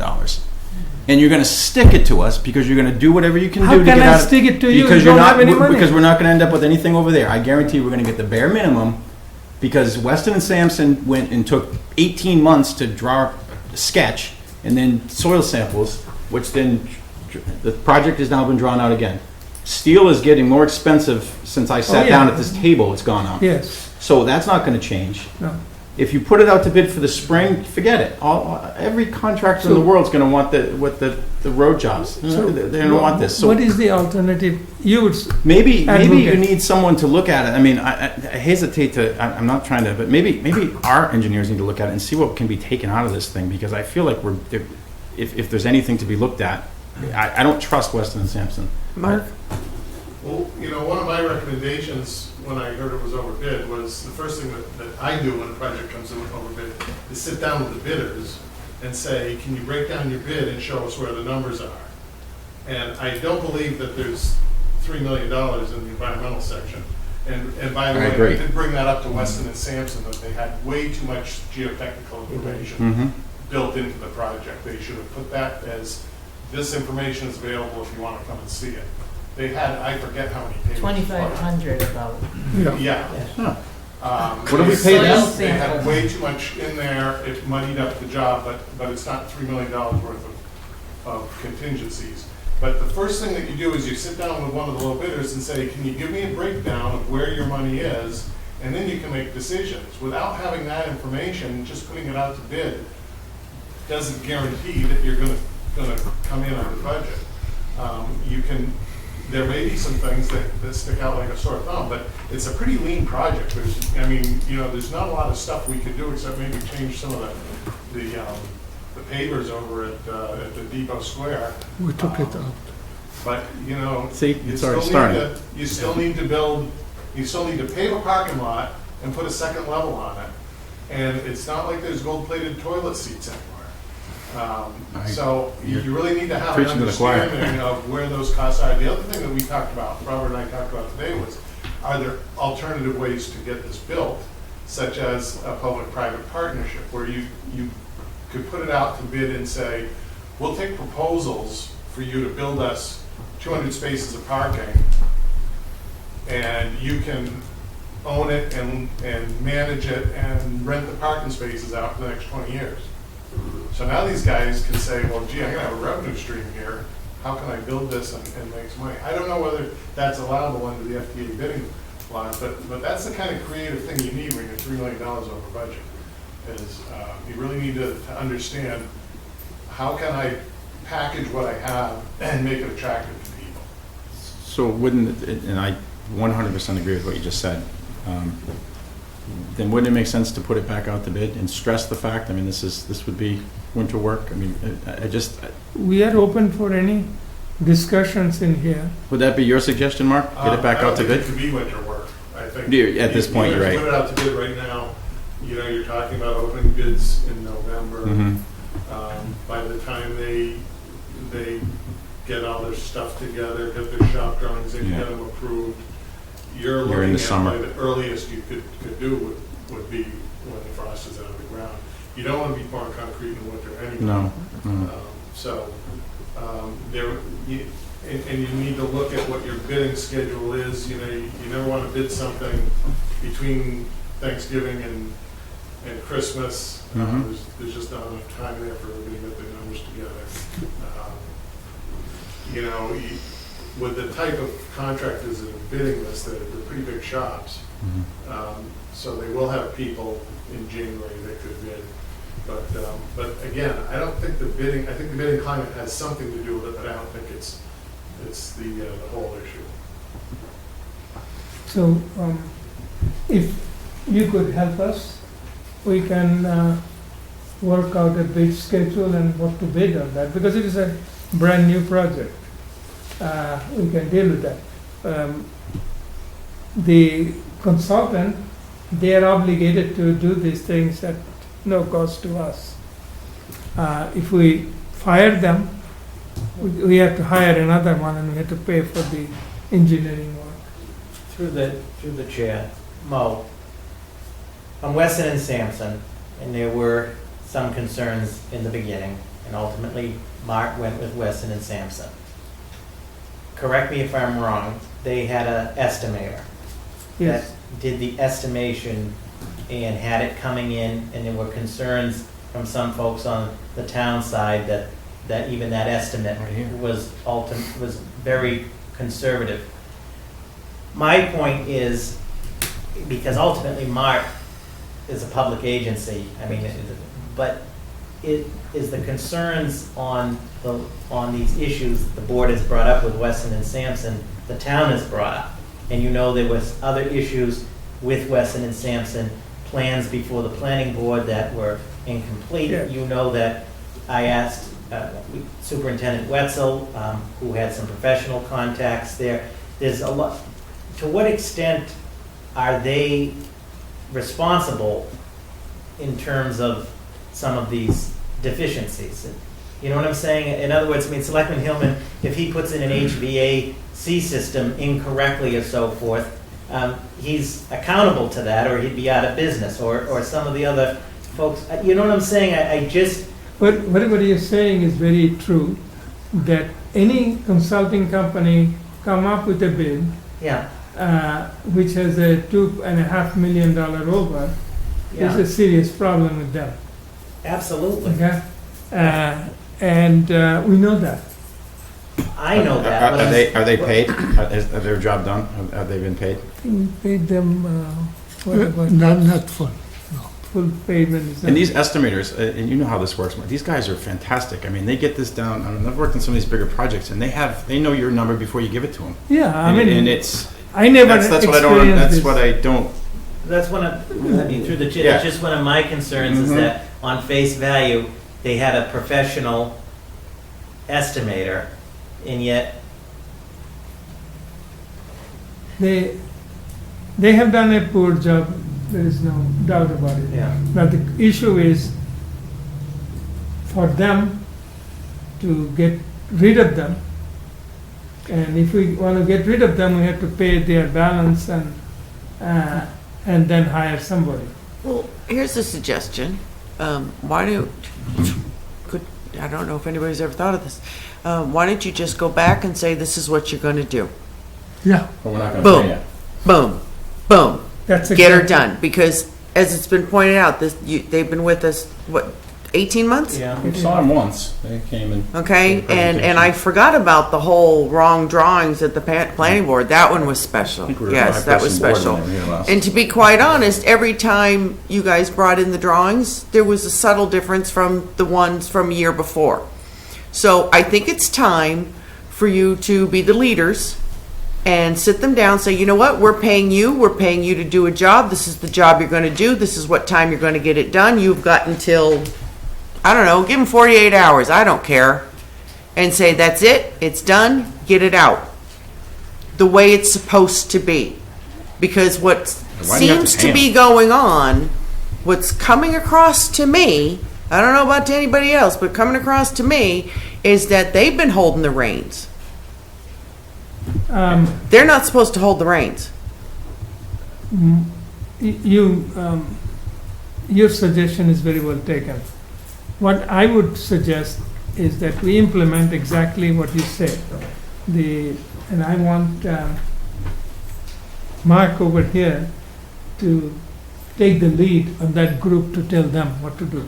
We will have our people and the town represented by him, and we go and say exactly, this is what we want. I'd love to take the lead if you need someone to tell them that they suck, because they're killing us. And it's not going to change, and I don't You- understand you why. need Don't some- pay You know them. what? You know what? I mean, I Now we're personally, taxing Mark. think I know. utilizing Mark is a good idea. However, Mark's a little busy with some other massively important projects in this town. So again, and maybe no one else is hearing this, maybe it's just me, but are you telling me that you were sitting here waiting for us to tell you to be the leaders that you already knew you were supposed to be? Because that's kind of what you just said. 18 months, Weston and Sampson, whatever their name is, has been holding the reins and nothing has been accomplished. And it all went out wrong. And now you want Mark's help, which again, great idea, should have been mentioned 18 months ago, but he's busy. And it still costs us And at some point, the man has to go home at night. Because I need him to get a good night's rest so that he can come in tomorrow morning to continue the other projects that are going on in this town. This thing has sucked the life out of this town for years. My God, I'm only 26 years old. Look at me. I mean, this is awful, okay? But what I'm hearing is that you need this board to tell you to step up the plate and be the leaders that you're supposed to be. Okay, here's my vote. Go do it. We will do that. But we need to have this board, and I think Mr. Hillman shows some interest. We need to have a priority what you want to do. We cannot We possibly. want a priority of getting this bid out correctly, Yes. opening bids that are in the proper amount, Okay. awarded, a shovel in the ground like in 2019, okay, not 2020. Slow down, you're being 2019, aggressive. I'm being very aggressive or assertive, however you want to word it, okay? It will be. We want this parking lot, terrace, deck, garage, however anybody wants to word it, I've heard it argued all the different ways, built. We want a safe crossing walk, that's fine, we'll paint the lines. I'll paint the lines. And we want a nice, safe Depot Square, and yes, we want a bathroom. And quite honestly, you've made it sound like this bathroom is $3 million, and I'd like, and even the Pentagon don't even have a $3 million bathroom. I didn't say 3 million. No, you missed the sarcasm. I said that. But that's what we want. We are going to build a bathroom. We have to build a bathroom because we've got the land under that condition. So regardless of what happened, we have to do And it. we want the bathroom where we've asked for the bathroom to Yes, be. we Don't will move do. the bathroom, don't tell me the Okay. road's too long, then we can't put a pipe. Okay, it just, but enough. Let me interject. I think what you say, we can put together and implement that, but we need to talk to you. We have to talk with Mark, with We're how gonna much meet, busy yeah. he is. He has to be involved in that process on behalf of the town. We are working with him, we are building some of the things that will help the community also in the project. So, the thing that I'm trying to communicate is that the entire plan that they have done may not be, we may not have the resources to do all of it. So we are going to be working with you to see that what really we can delete or put an alternative so that we can live with the project. The garage, if we can build that garage, that's a huge step. Then rest is, we get all kinds of opportunities here and there to do small things like 200,000, 250,000, so we do something. So we will be able to ultimately finish the whole thing. But right now we want to get the garage, the crossing, and the Bathroom. Depot Square bathrooms, and however way that we want to approach that. So that part of it, we might hold on to the landscaping, we might have this huge big, what do you call it, the shelter, instead of, we can put a regular shelter, temporary shelter, till we have the money to build the other thing. All right, so here's basically what I want to say is, number one, you have to listen to what Chairman Livingston is saying. Let's just get this done. This thing's sitting there. It's been sitting there for years. Steel keeps going up. Cost of everything is going up, and yet our money is not going up. So if the priorities are the garage and the bathroom, let's put that out to bid. My understanding is if we put that out to bid and it comes in lower than the 4.2 million, we would then have money to play with. Yes. If you have items that you're looking for information from this board for, I don't have anything in writing in front of me to decide what we want to prioritize, so send us a list over the next few weeks. We can discuss it as a board at one of our meetings, and we can put together a priority list. And then make sure you include prices so that, depending on how much money we may have left over, hopefully we'll have some money left over, we can at least put a plan together. As for everything else, the next step is to look for additional resources for everything that this town has been promised, because what we were promised 6 years ago, or whenever this whole process began, was a nice parking garage, an upgraded train station, which we are decades overdue for, and yet we're getting what our town always seems to get, which is just a pile of crap. Mhm. And we're tired of being the dumping ground of this area. We deserve a garage, we deserve a nice station, because we have high ridership, we are a small downtown community, we offer a lot to the commuters, and we deserve a lot better than what we're getting. And what you forgot too, Scott, is this was promised as cleaning up Park Street too, that they're gonna acquire all those properties at one That's a point. very good point. And that was gonna be, that Yep, light that was never gonna be taken happened. care Yep. of.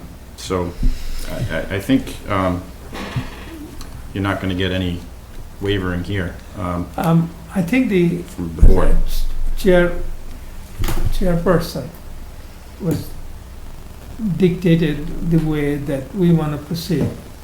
I'm going to be bringing the priority plan or whatever it is, as you indicated, that we need something visual to see it.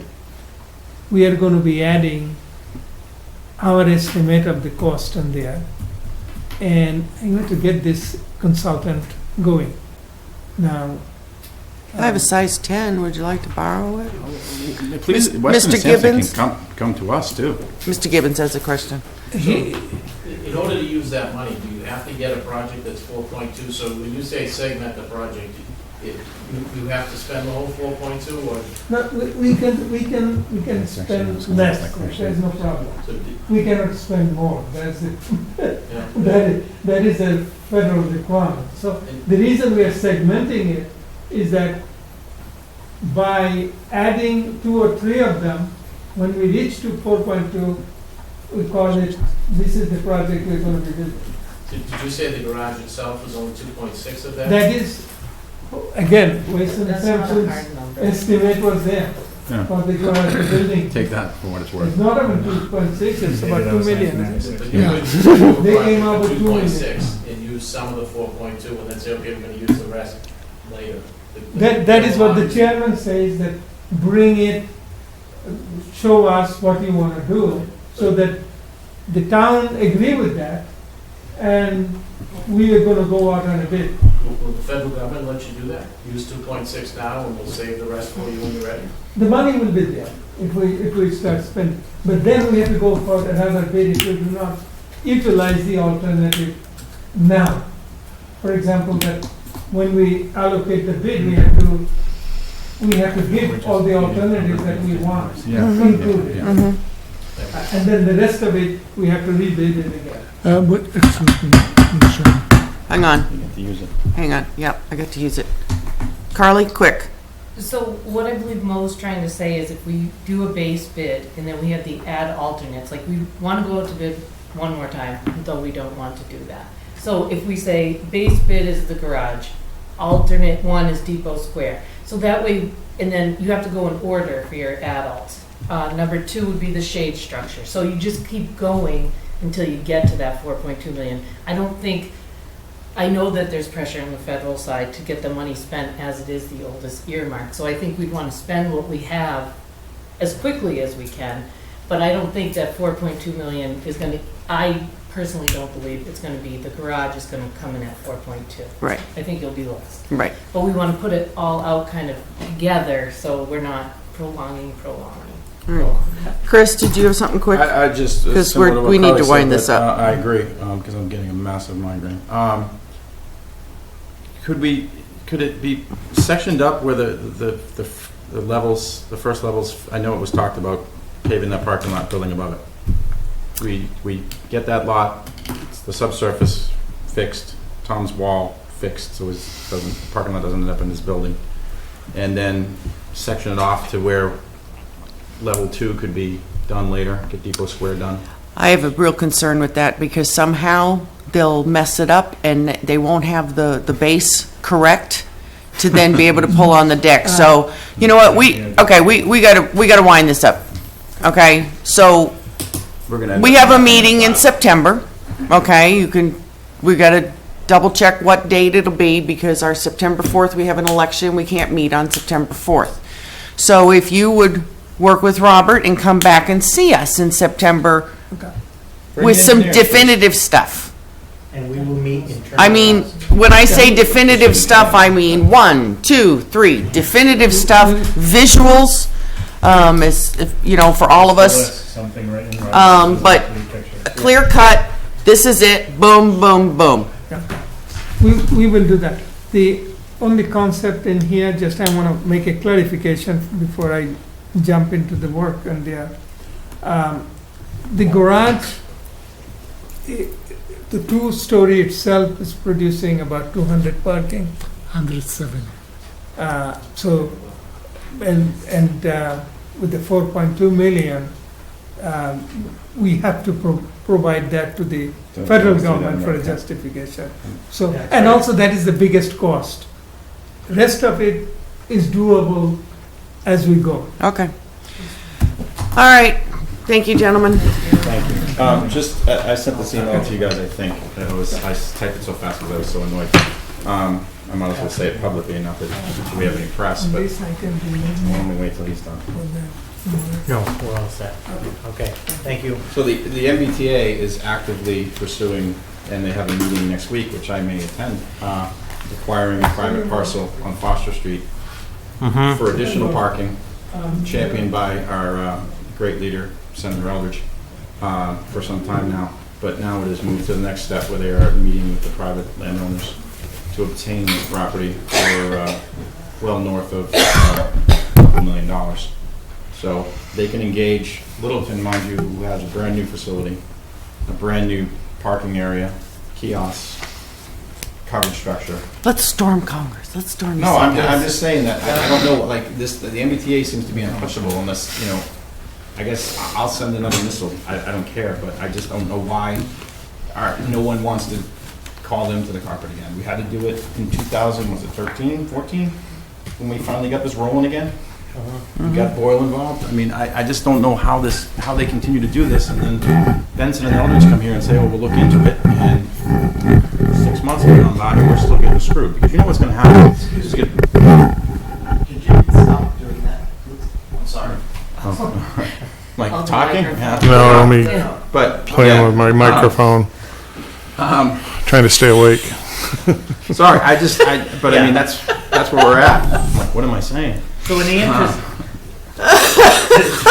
through the chair, Selectman Hillman, what I think we should do, and I agree, in addition to this whole MARC thing as the September update, is have a substantial update and discussion on what the MBTA, because you were there multiple times, the MBTA said that they would do some things.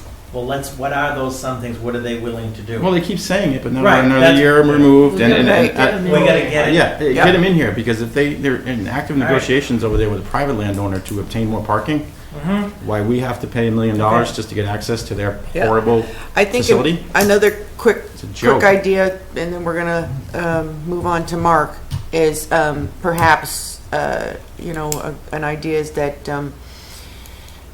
Robert, our concerns. Lay it out in a very well-structured letter and let us review it as far as sending to our state leadership. As far as, boom, boom, boom. And I think that way, too, it's also signed by the board. Okay. And, Yeah, bring it to us. Yeah, So- but if you recall, I don't know if Scott was here, but we asked them, I think it was just the two of us. when Right, they now were that we're both going to there. put it in writing. Yeah. So, Okay. okay. We'll prepare that. All right, Mark, go ahead. And a couple comments too is, and I don't know all the numbers, but I think Selectman Hood is correct.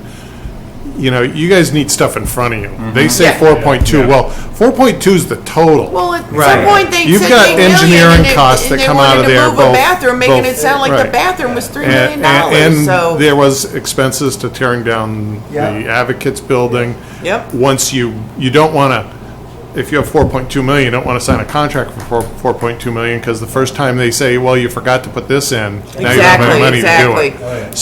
So they should have laid out a full budget of what they have, what's contingencies, what they've spent, and then you go from there on your alternatives. Total clown show.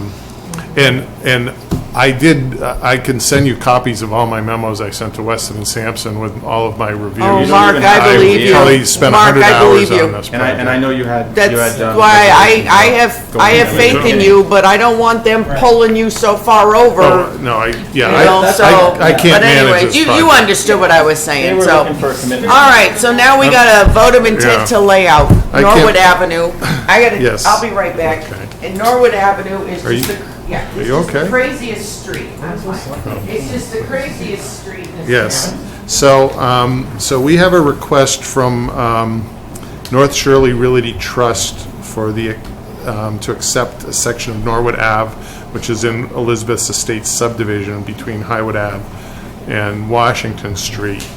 So this is the first step in the process to accept the street. So the first step is a vote for the Board of Selectmen to vote the intention to lay out the street.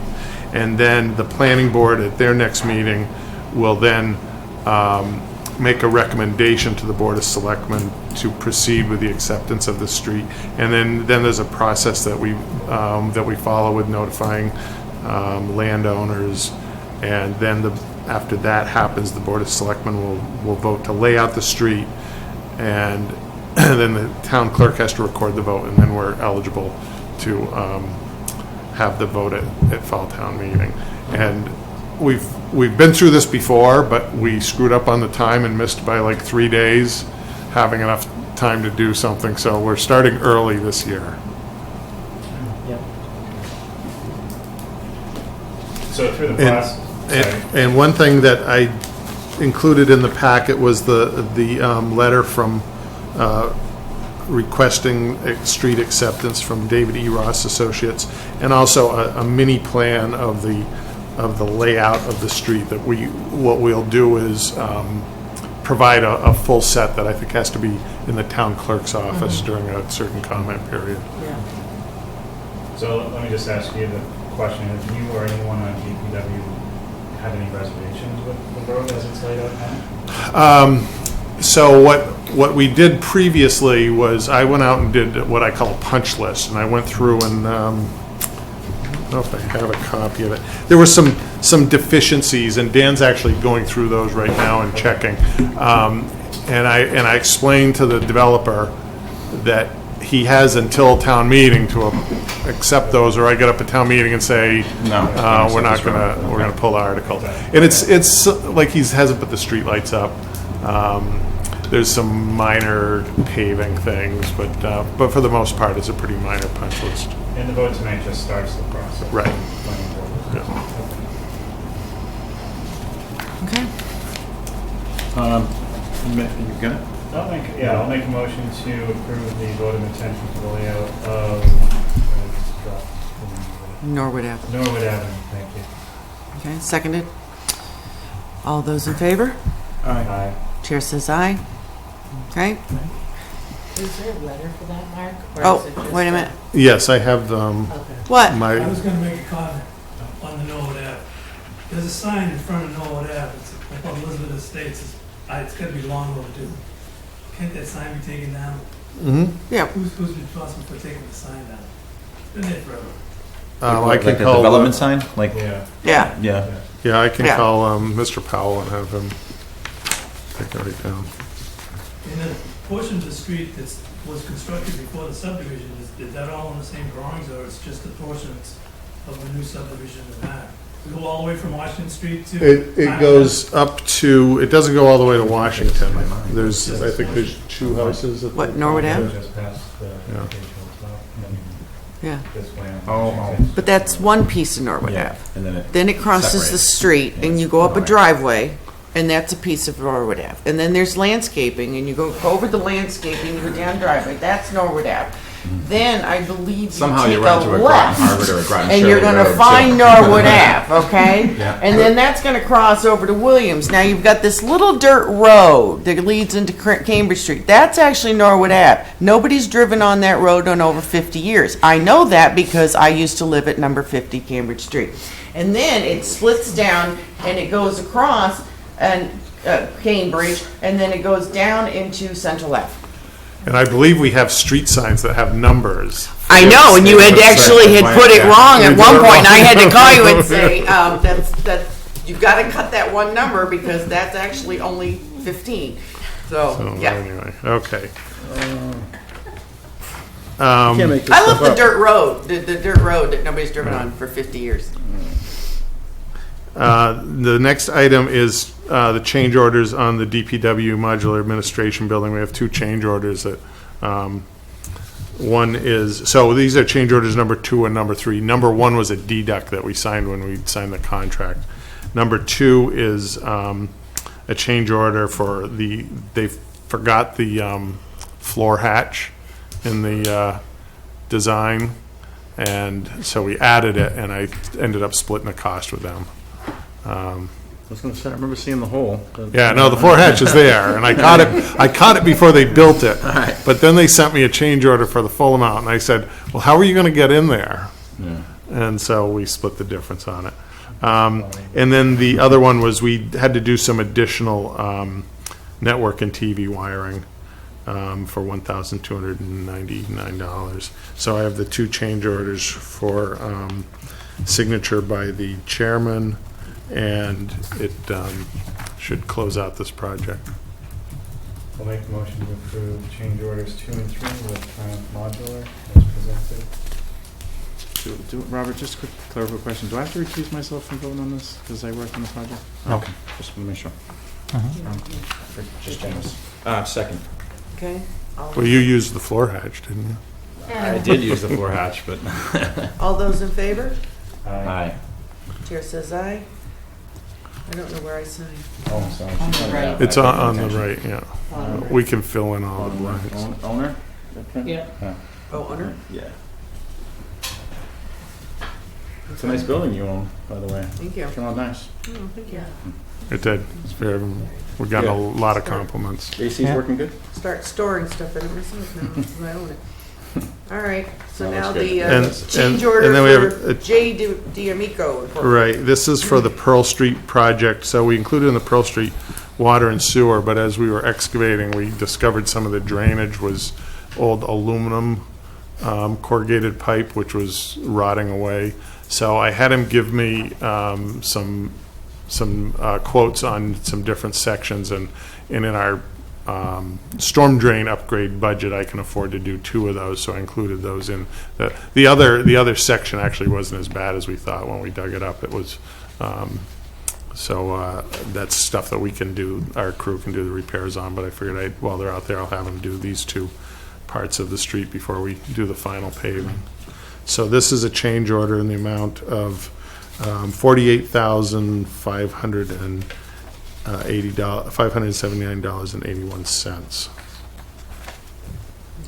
I make a motion to approve the change order for J.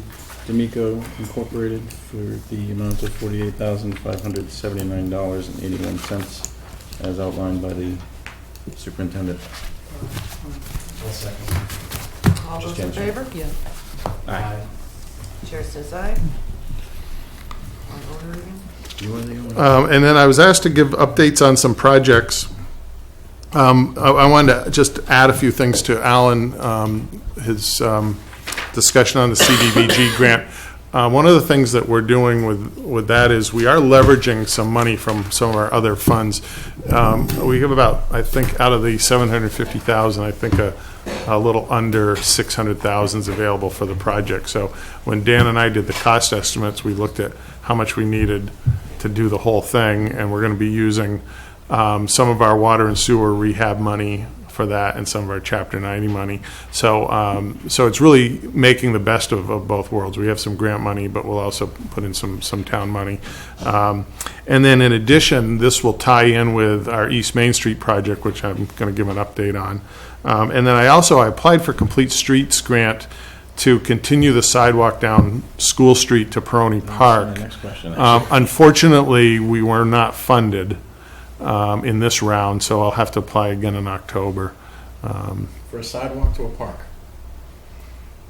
I know, I have no idea, because when I asked her what the criteria was, you know, environmental justice gets more points. Well, that's an environmental justice area. Closing a sidewalk gap, you know, recreation facilities, all these things. And so I don't know how they don't share the points with me, but I would guess that we'll get it on the next round. I'll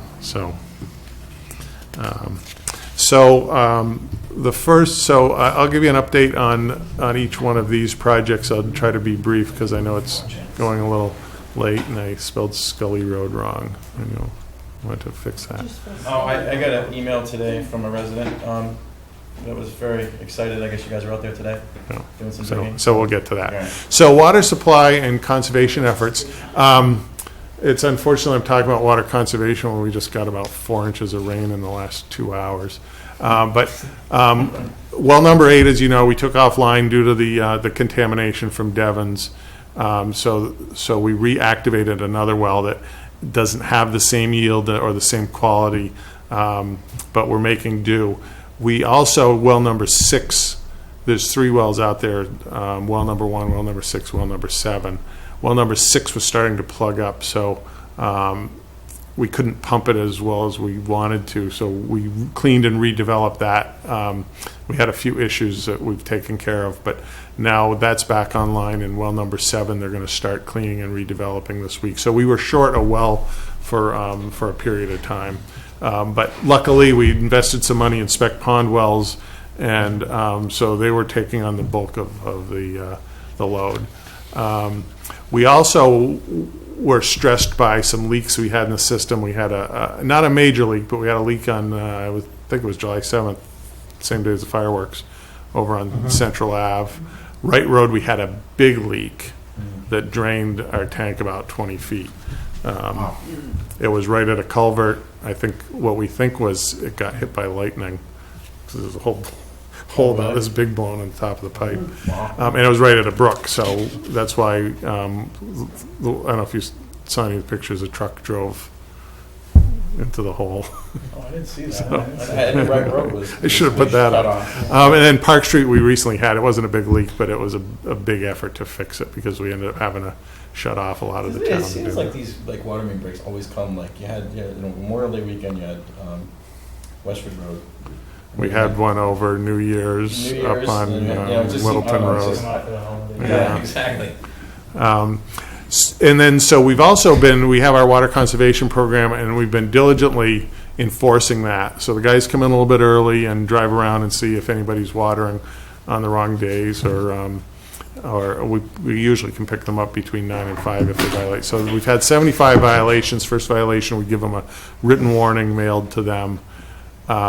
After that, the second violation is a $50 fine, then a $200 fine, then a $300 fine, and we fined 15 people, including a few $300 fines. Good. Thank you. The recent cool, wet weather has been helping us out. Well, I think people just think, oh, it's rained back in one of my lawn, and then there's your example right there. You had a well down, another well down, and a water main break. Yeah. Doesn't matter how much rain. So the PFAS water treatment at Grove Pond Wellfield, as you know, we voted $4.2 million at town meeting to build the treatment. We're working very closely with the EPA and the Department of Defense to try to get the Army to pay for that, so that hopefully the town won't end up paying for the $4.2 million. We're also applying for the state drinking water revolving fund, which is due August 24th. I'll guarantee we'll get that money because they've put in a new category which gets 100 more points than any other project if you have the PFAS contamination. So we will get that, but that's not as attractive. It's not free money. It's a low interest loan, but there are some benefits to it, and there may at some point be some principal forgiveness on that. They've done that in the past. What we're doing, the picture I have there is the testing that we're doing. So since this is a fairly new contaminant and you're trying to reduce it from parts per trillion, it's really hard to to do full-scale testing, because it might take 2 years before you see how effective that media is. So what they've come up with, they have this process called rapid column filtration testing, and you take very small portions of the media, and then using different scientific methods can calculate which media is the most efficient. So we bottled up some water, shipped it off to the lab. The lab has done the testing. We've got some of the results back, not all the results back. We should have it in a couple weeks. We should have a good direction on where we're going with the treatment process. And why that's important is because there's basically two different medias, activated carbon or ion exchange resin. The ion exchange resin is a lot more efficient. So you can put in smaller vessels, smaller building. They might cost a little bit more, but the resins last a lot longer and they're a lot easier to regenerate. So we're keeping our fingers crossed that the resins will work with our water quality. So we're in the process of that. And in addition, the engineers are looking at our existing facility, how we're going to do an addition to the facility, if there's any subsurface issues, any structural issues related to the existing building, and so we'll be ready to roll once we know exactly what we're doing. And so, like I said, we're hoping to bid it in late winter. Has the Army even acknowledged that they've had an Army base up there yet? Have they come with... The Army's actually, they're going through their process. They've been pretty active on this, and I think it's because the EPA is really pushing them hard. Yeah, we've seen the letters from the EPA, which is great. Yeah, and actually I had a long discussion with the EPA last week about this, and they're looking pretty optimistic about getting the Army to help us. Okay. And if you ever go to one of the meetings, they have the woman from the EPA that's in charge of this. She's like a bulldog. She just does not let them get away with anything. I just finished doing our final report on the Green Communities grant, which the big bulk of it was the streetlight LED conversion. And we've got just about all of our lights converted. We've got I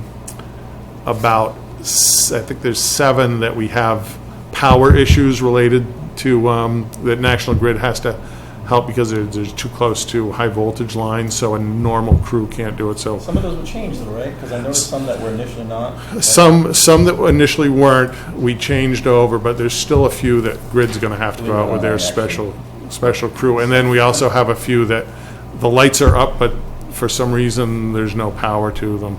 So I'm working with Grid on getting those resolved. But as you can see, we got about $240,000 worth of grant money from grants and rebates, and that's going to save the town about $76,000 a year. So it's a pretty quick payback.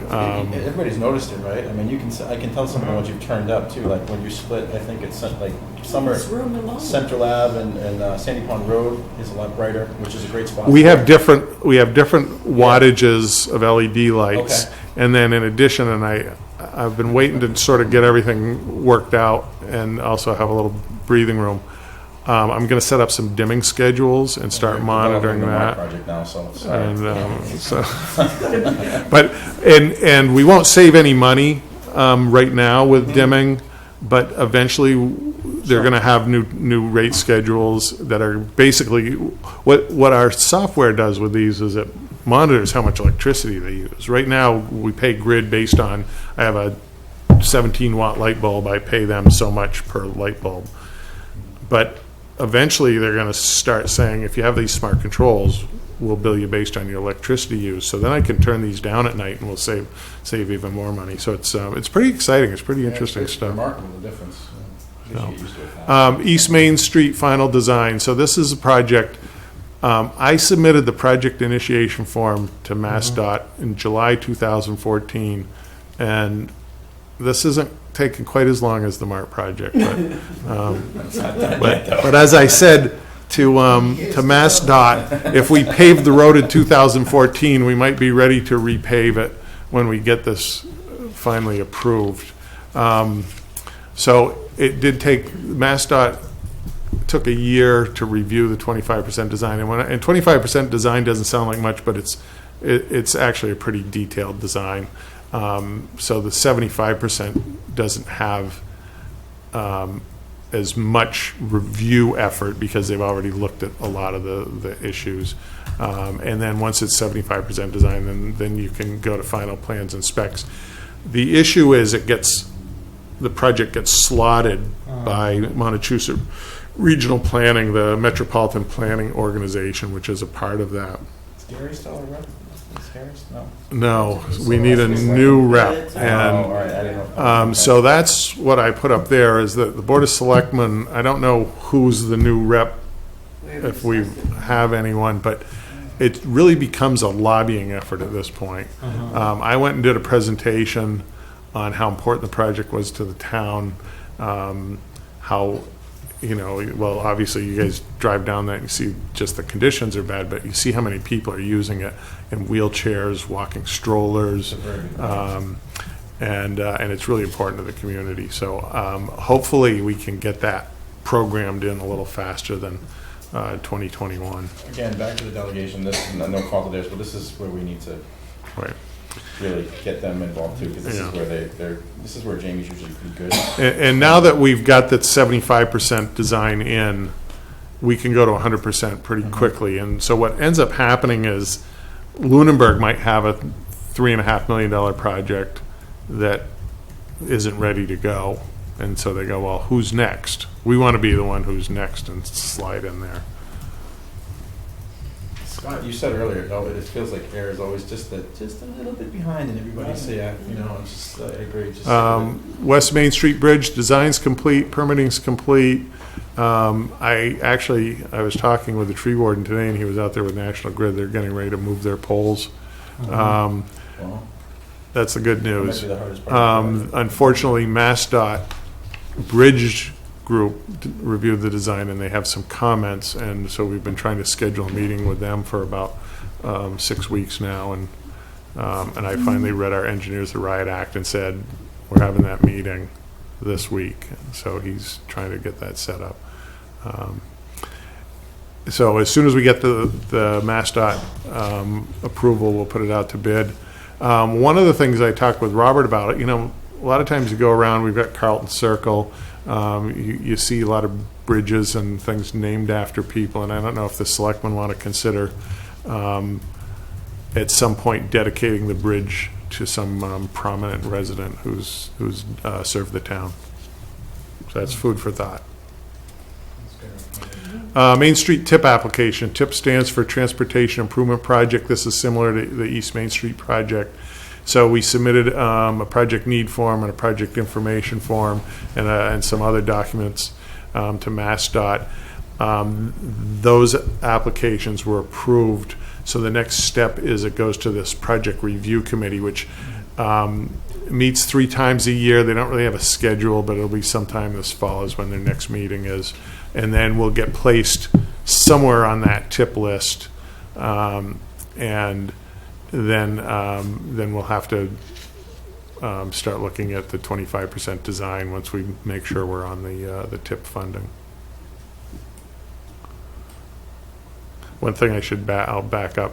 One of the things that we show here is a signalized intersection at Park and Main. I think the time has come. What about the rotary, the mini rotary? I think when they looked at the traffic that it wouldn't qualify. There's too much traffic in there for that.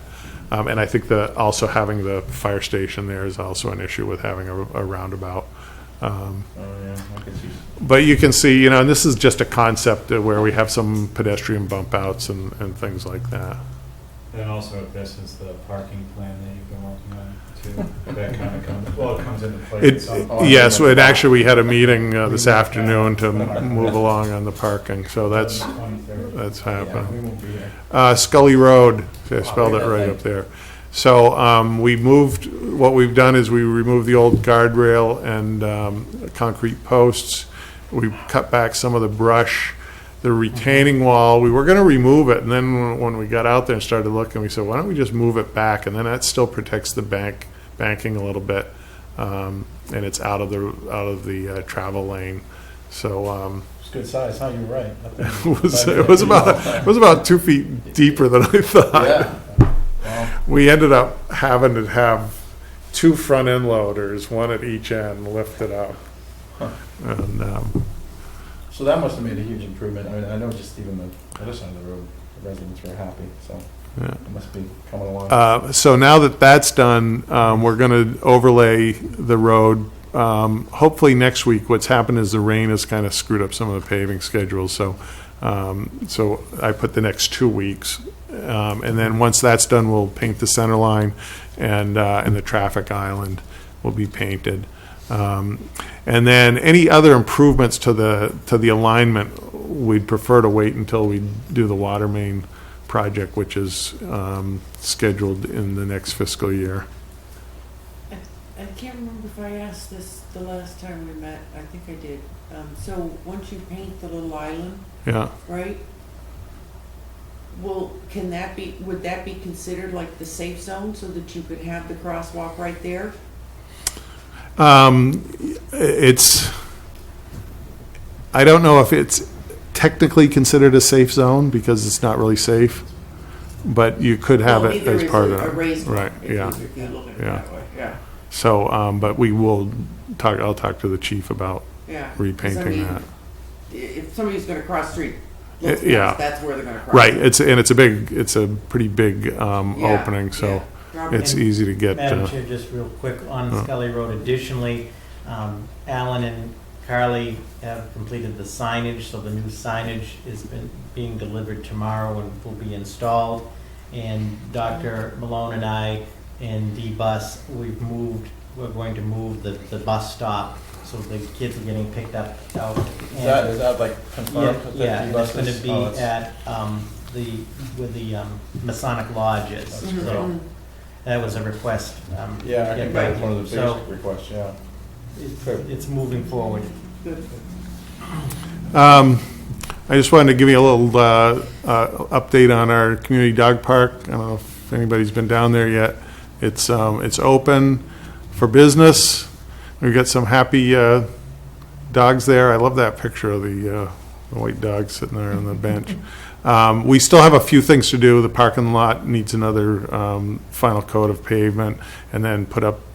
We have to mark the parking spaces out, and I think we're missing one drinking fountain, and then some plantings. We have a planting plan for along the bank there that'll really dress it up. But it's pretty popular. I was going to say, I've heard the only thing initially was there was the water, which you had spelled out there was a soft opening, but that's not yeah.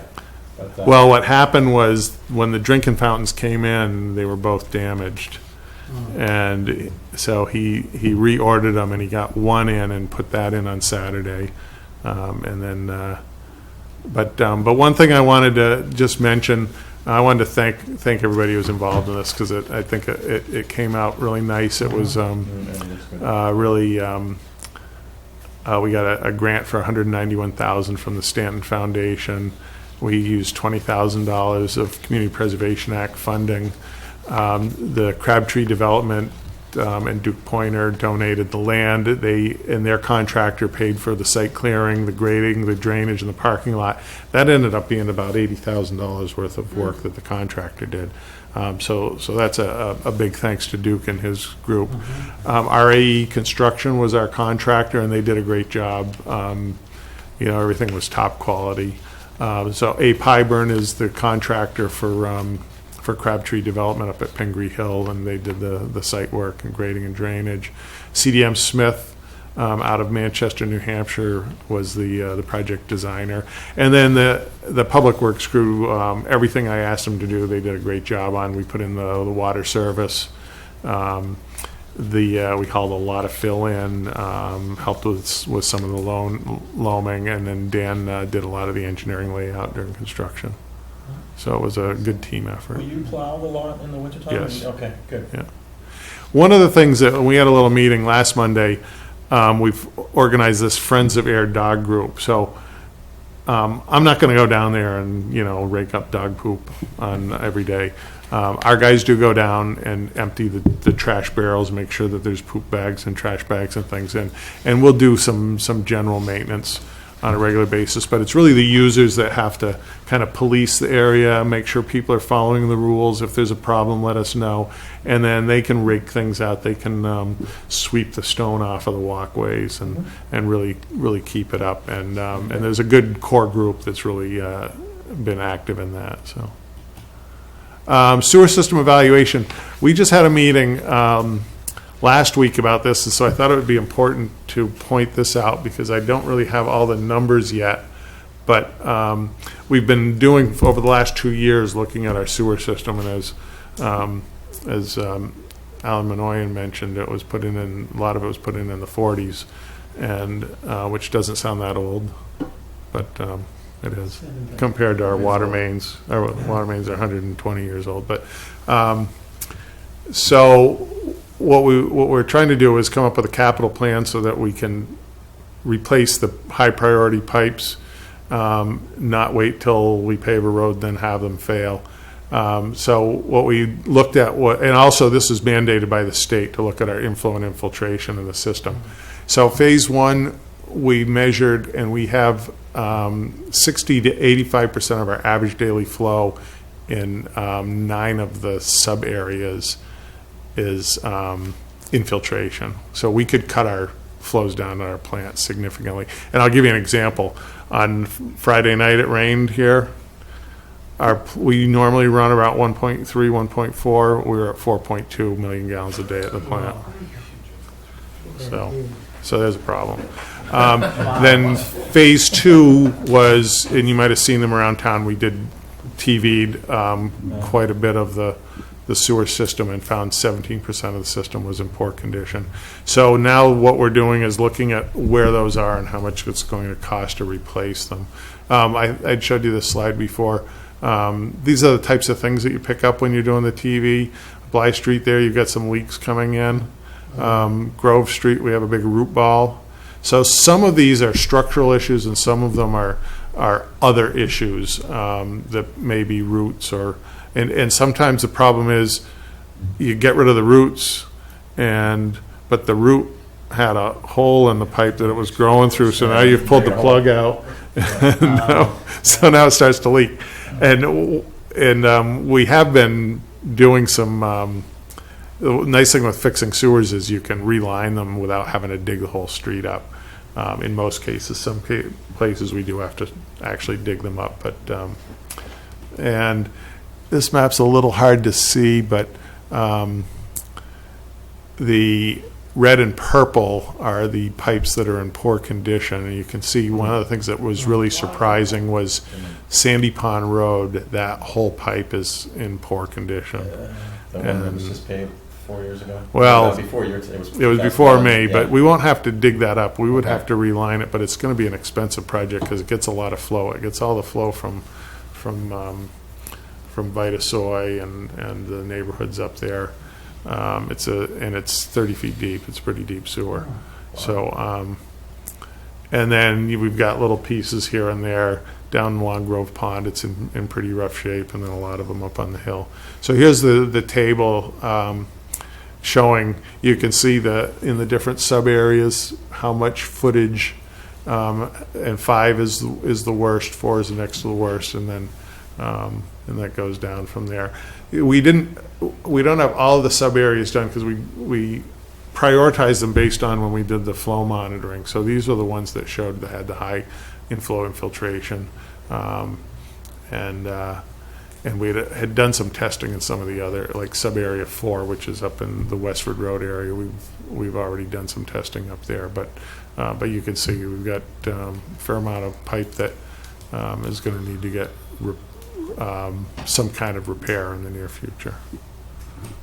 And that's it. Very good. Would it be, I mean, in the future, because I still think we don't charge enough for sewer tie-ins and water tie-ins. Gary's not here to throw something. We raised it. We didn't raise it enough.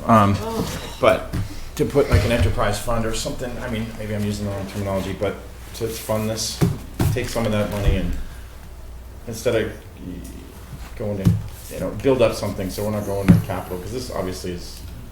Well, what we had done in the past back in the late 1990s, they had what was called the water bank. And because we didn't have the agreement with Devon's and we were bumping up against our sewer capacity, we said, okay, we have X amount of capacity left and you have to buy that capacity. And as part of buying that capacity, you have to remove inflow and infiltration.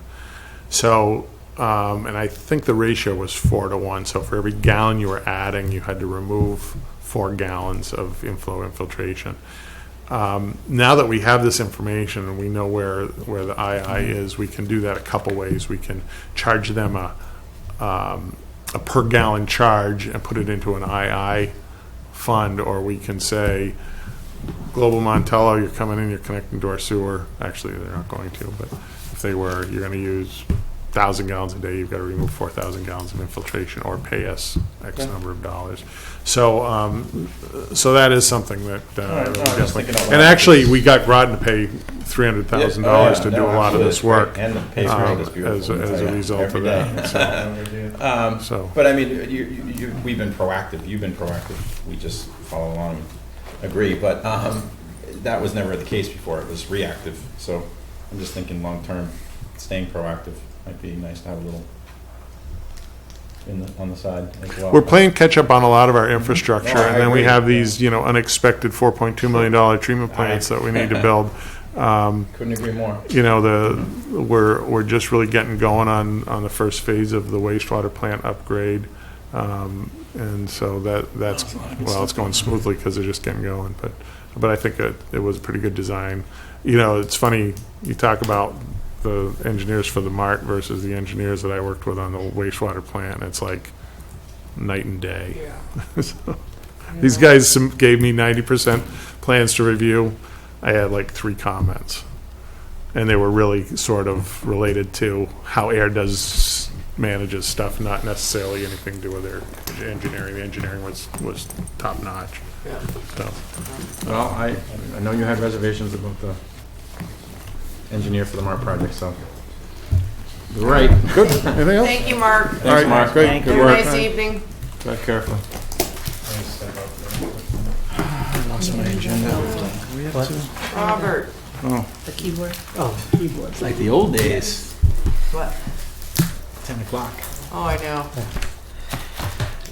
Madam Chair, members of the board, good evening. In the interest of time, you have my memo that outlines all of the warrants that were reviewed, approved, and signed since the board last met on July 17th. So I won't go through reading all of them, but they are part of the packet and reported accordingly.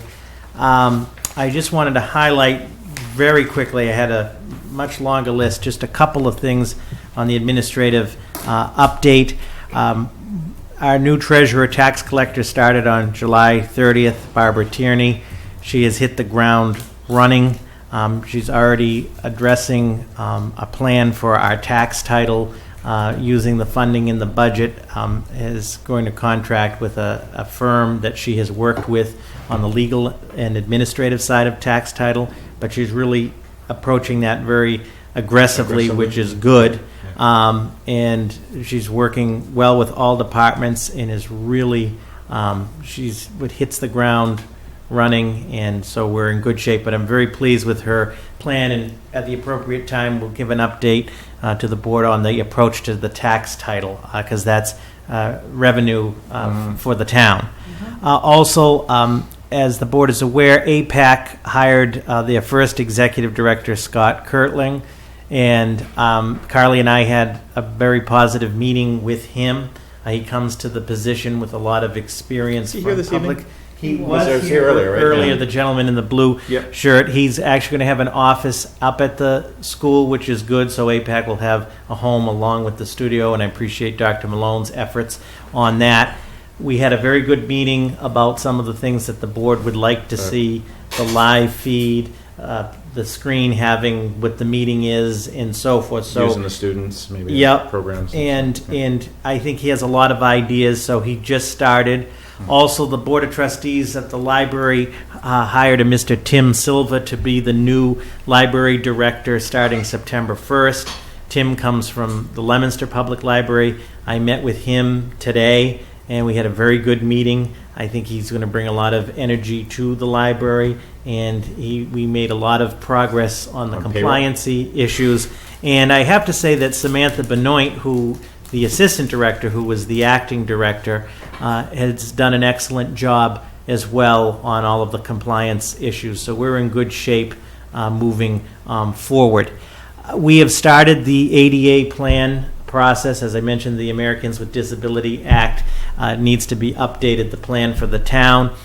We attended a meeting at MRPC. Alan and Alicia from Community Economic Development, Mark Archambault, the planner, Carly and myself will be the point team. We are going to apply for a planning grant, and our goal is, as planned, to have it done in the year as a goal to update the ADA plan. So that's moving forward. A couple last points. I'll shorten my list in the interest of time. The Global Montello project that the board is aware of is moving forward through the planning board. The planning board has invoked the consultant bylaw, so they've hired a consultant to look at some of the traffic issues at a cost to the potential developer. Did we ever update the consultant? Yeah, we did. Okay. I'm trying to remember when. But that happened, that they invoked that on the previous site, right? Yes, on the previous site, okay. and now on this one.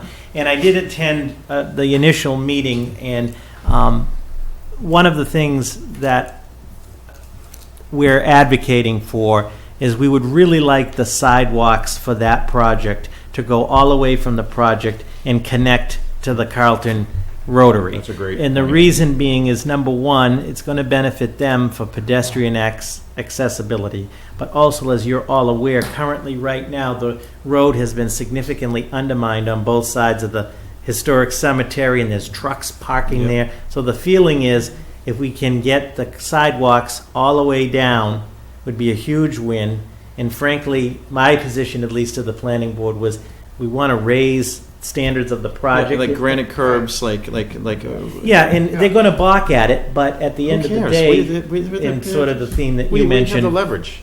So, as I get more information, perhaps the board may consider a letter of No, Ken's gone. support for those sidewalks, but that's May I add one quick thing? Just Through the chair. I'm sorry, through the chair, my apologies. The planning board, they went... Did I see yes? I'm sorry. good plan. Okay. Janice just wants to sort this. No, the planning board, they were on the agenda tonight. They did have some discussions, and today I went out and I did a video. Just if you go on the town Facebook page, you'll see a video where I walked, started from down, so you can get a sense of what. And you're still alive, which is good, Yeah. because that's Yeah. a tough walk, yeah.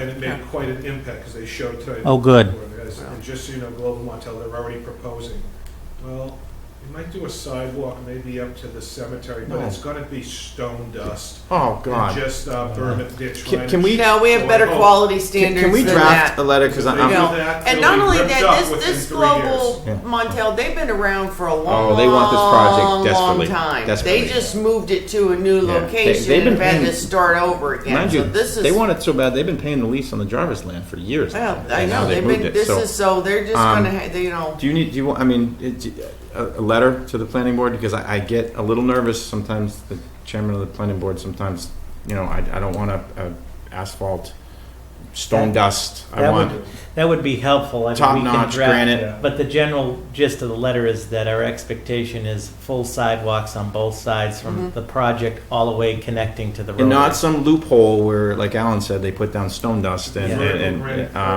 Yeah. yeah, can you, So do we have to vote on that? Well, if you, no, you can authorize it, and we'll Alright. do it up, have you review it and sign it. All right, I'm sorry, I just don't want to Yeah. wait until the Okay. next meeting to. So lastly, It's okay, when you're in a hurry, everyone moves Yeah. fast. No, I don't want the planning board to approve it without us interjecting. one of our other goals, sort of townwide, is been the digitization of records, and we have this spectacular senior tax work-off volunteer, Jean, who's been working with us in Cindy over the last few months with the big scanner upstairs. She has scanned all of the building department's plans, are all That's amazing. digitized. Have you ever been in the Wow. building department Yeah, before? Gabe yeah. had stuff to the ceiling. Oh, I know. Yeah. And so she recently scanned all of these Devon's records that we had. So she is in high demand amongst all of our departments. So Can you pull it up? So like if you go on, like Yeah. eventually is that the plan? So it was actually at the point where there was so much stuff that never was ever gone through prior to me getting here anyway, is that Well, I couldn't go, I couldn't get through it. It's been 4 years, I haven't, so I said, can we just scan it? And then if someone's looking for That's it, the- we can exactly. search it. It's all Yeah. readable now. Right, right. So, and the Secretary of State's office lets you electronically now, so it's That's made awesome. a huge difference, and we're getting rid of about 8 boxes worth of paper, which we don't have the room for. Now it's all searchable, so yeah. Right. she's really great. That's awesome. So two last things. One, and I just finished the email today to you. Some of you may have seen it into the FinCom, so if you have trouble sleeping tonight, you'll want to read this email. At the presentation, I know Selectman Hood will speak to it, the funding of the field, and we're not there yet, but the proposed method that they're looking to fund the field is a specific statute, and here's the takeaway in the interest of time. It concerned me at the meeting. Pat Diamond came to see me as well. I talked to town council, then I had to, what he sent me would have given the Egyptians a hard time. I mean, so you'll see this email. The Egyptians? The Egyptians would have difficult, I mean, it's like hieroglyphics. One of Mark's emails that just go on in there and Here's say the, nothing? Here's the Yeah. key takeaway. They are looking to fund the project under a specific statute under Section X of the regional agreement. It only requires a ballot vote. It does not require town meeting. And the district has the legal authority to approach it this way, and I can see why they're doing this. I was going to say, do you blame him? To I mean, take the town meeting piece out. So Yeah. that's the first piece. The second piece, though, what was concerning is if it passes just as is, we would have to fund Ayer's portion through the tax levy, which would be a disaster. If we want to do a debt exclusion, which we do, we can do it, but it has to be a simultaneous ballot. So this is the takeaway. So I spell it out. Meaning Shirley and Ayer would have to do it at the same time? So Shirley and Ayer would have one ballot whether or not to do the debt for the project, okay? Then each town, I mean, and there are some other options we can discuss, but if we do a debt exclusion in Ayer, you have to do a second ballot at the same time. So this is the new thing. A lot of districts, in talking to council, they like to invoke this statute, which they can, because it's only a ballot issue. But if we just let it pass as a ballot and don't do a debt exclusion ballot. So it's upfront, no borrow item. It's a matter of we fund it from the Right, tax. so the first vote is to incur the debt, whatever Ayer's portion, and then we have to fund it. If we don't have a plan to fund it, it would come from Prop 2.5, the whole tax levy, which would be a disaster, I think. So if we want to do a debt exclusion, we can do it at that same election, but it's a second ballot, so you have two ballots. So I think the key thing is we need to make sure we're all on the same page on the approach. We're not there yet. And we're going to have to do some voter education and so forth, because in typical, you cannot put it all on one ballot. The state laws, it has to be two ballots. So the first ballot would be if you vote yes for the project. We get such a good turnout. And then the second ballot is if we're going to do a debt exclusion. So just in the interest of time, I sent a detailed email to all of you and to the FinCom, and we'll discuss further. One of the things, in talking to Selectman Hood, we're going to have an executive buy board meeting next Tuesday. I'm sure this will be the issue of the fields will be one of the issues on it.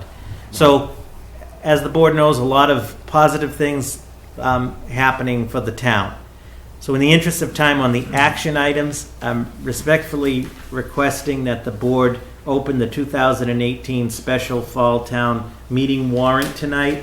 The warrant would then close, and the schedule is in the packet. The warrant would close on Friday, September 28th at noon, and the fall town meeting is on October 22nd. So by opening it tonight is consistent with the schedule to prepare. Yes. Make a motion to officially open the warrant for the fall town meeting. The warrant would close on September 28th at noon for the October 22nd fall town meeting. I will second. All those in favor? Aye. Aye. Chair says aye. Thank you. The next item is an approval of an affidavit per Mass General Law, Chapter 183, Section 5B for Ridgeview Heights. In a nutshell, up at Ridgeview Heights, back in 2007, there were two lots, lots 109 and lot 114, that this predates my arrival, but in 2007 was set aside for the town. At that time, I think it came from the ZBA, this thought that a Habitat home or something could be built there. Apparently, it fell through the cracks, this 2007. It was never legally transferred. So the owners of Ridgeview Heights have been paying the taxes on both of these lots since 2007. Both of the lots are not viable for the construction of. Who are the owners of Ridgeview Heights? Duke Pointer, Rick Roper. Oh, okay, it's up You know, there. I was yeah. thinking it was. So the more two property, lots sorry. not only were, Oh, okay. the two lots no longer were any value to the town, but they were paying taxes all this time. There is not a they wanted a refund. Well, We already gave them a refund on the Right. water. Okay. right. So we can't do that, obviously. So that's what this affidavit does. And I need authorization from the Board of Selectmen to execute it. The authorization legally returns the lots 109 and 114 to their development. They can't, it's just going to be part of.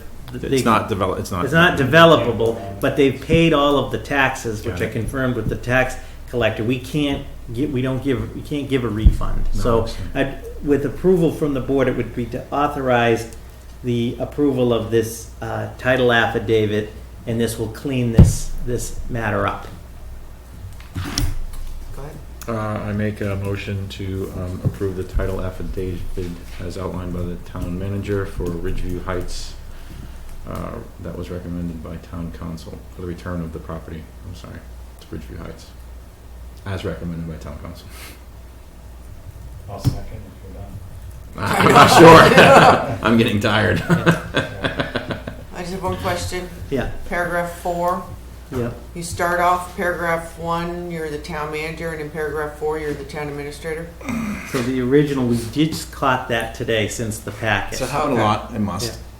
Okay. What? That must happen a lot, actually. Yeah. Yeah, since Yeah, we Good- fixed good it eye. on All this right, one. so that's getting fixed, so. Yeah. All right. Stuff up. Alright. Yeah. I know. No. The next All right, item. what- Oh, We Oh, I'm haven't sorry. voted yet. You know, just back off. Okay. All those in favor? Hi. Aye. Chair says aye. Aye. Okay, now you can go. thank you. Trying to keep a little control here. Not working, but anyway. Wait till 10 o'clock hits and it all just I- falls apart. If the board recalls, back at the July 17th meeting, we began to put together the draft budget, and I appreciate all of the input from the board.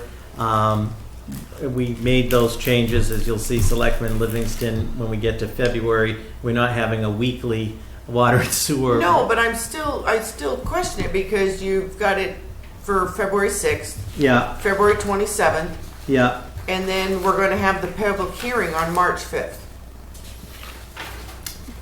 We do have some, So we went from having our meetings quarterly and still having the public hearing in March yeah. to we're going to have our meetings every other week for, 2 meetings. Oh. 2 meetings. You've only got it scheduled for 2 meetings Mhm.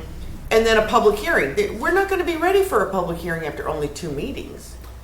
So let me clarify. I think so we have to put in here the quarterly meetings.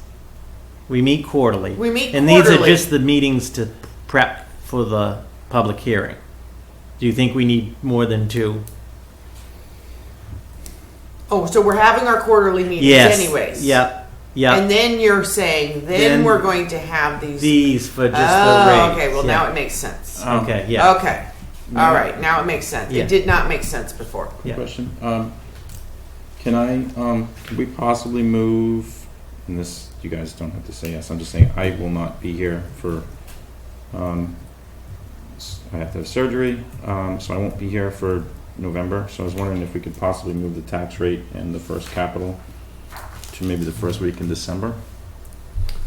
Because I would like to be obviously the first capital. Yeah, I talked to Tom, Mhm. and we can, if the board is willing, we could do the tax classification hearing that first meeting in December, which would be the Are 4th. you guys okay with that? I mean, I'm fine with that myself.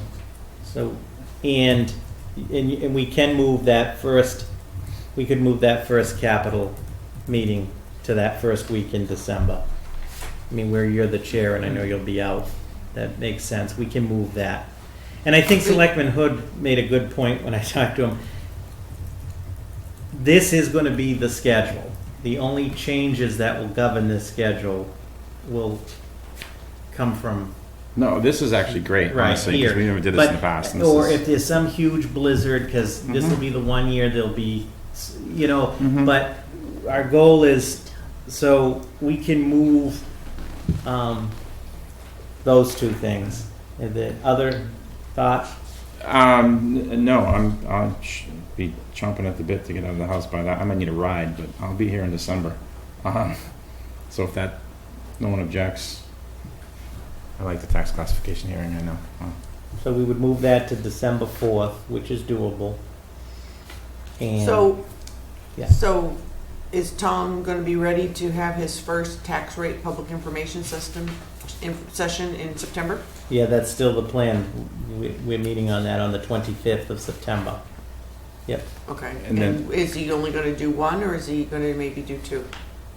We were going to start with one, and then if and take it from there. Because if we're going to, We can move. it would be might not be a bad idea to maybe have one, a public information hearing. He's running it in November, considering that the tax will be set in December. So it might be a good idea for him to have two, because he'd be leading it. I mean, we'd be attending it already, if we wanted to, but he'd be leading it. And then with the capital, I mean, it would bump it. I mean, I guess defer to the committee, but it would bump it. It would probably put us in after the first of the year, which it probably will anyways, because we usually end up having more meetings than,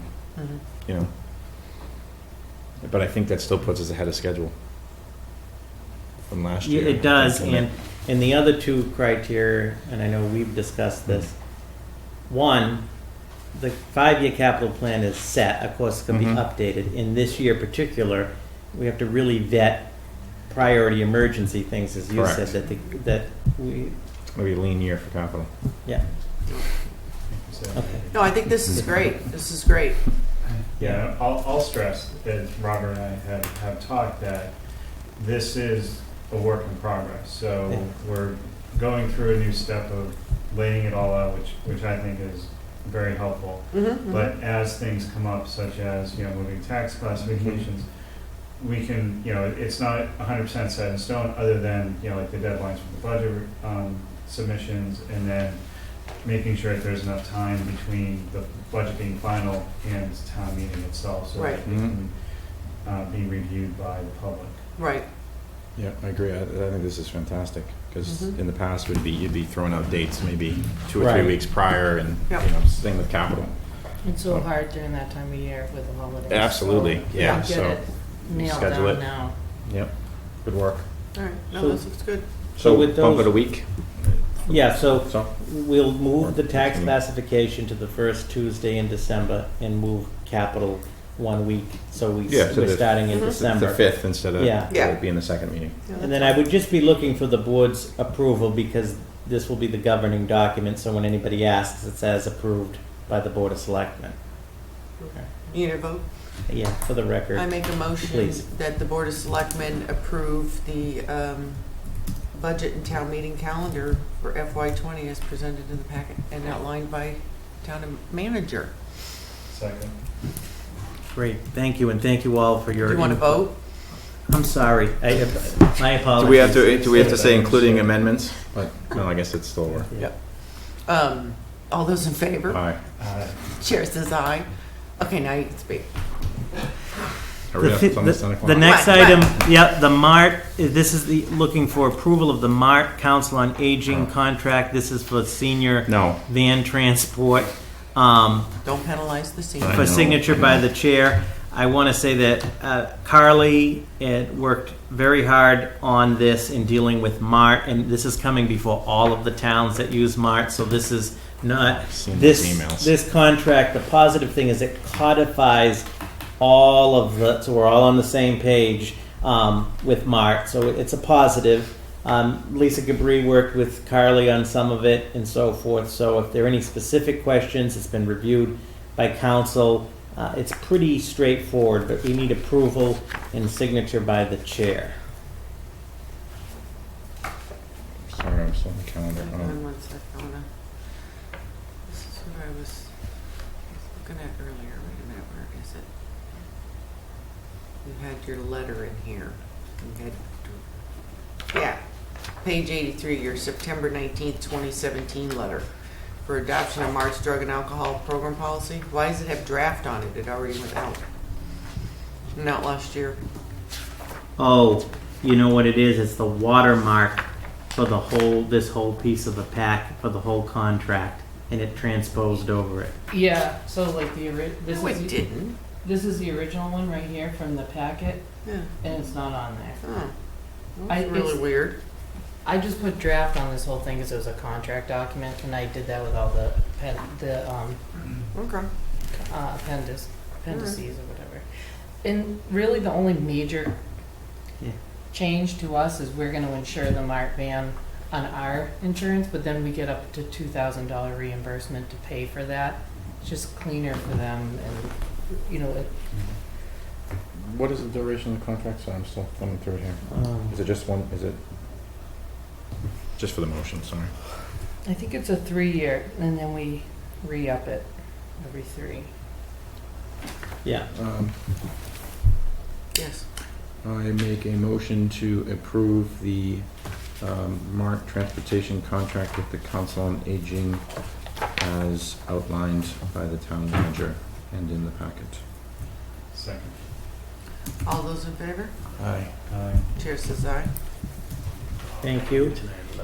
And then lastly, as the chair mentioned at the beginning of the meeting, normally the board would meet the 1st and 3rd of September, Tuesdays, 1st and 3rd Tuesdays.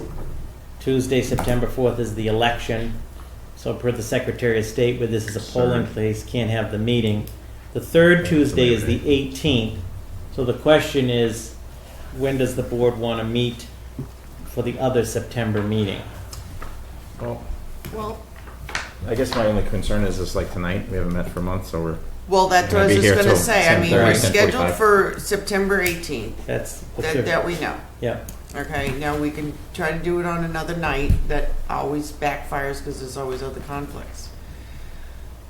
So do we want to go ahead and schedule for September 11th and then meet again on the 18th? I think that would be better. I do too. I think if we wait Okay.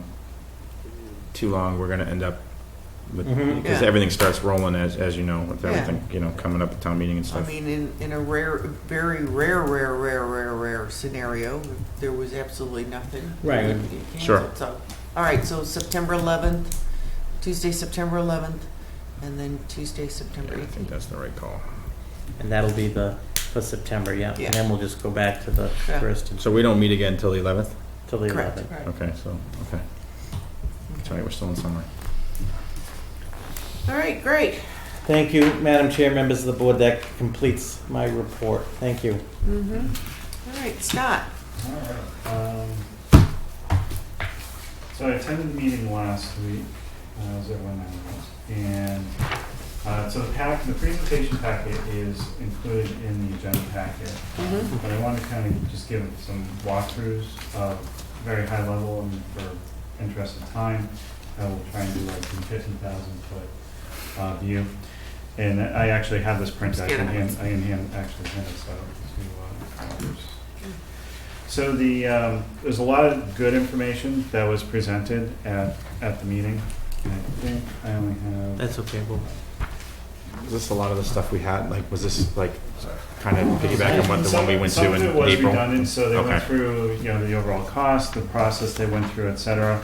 One of the items that they came up, which was really good, they were really focusing on the use of the artificial turf. So currently, one of the things that they did show was, currently with the grass field, there's only 209 hours of usage that they can get out of it, which is primarily is just the football team, and then I think marching band had a little bit in there.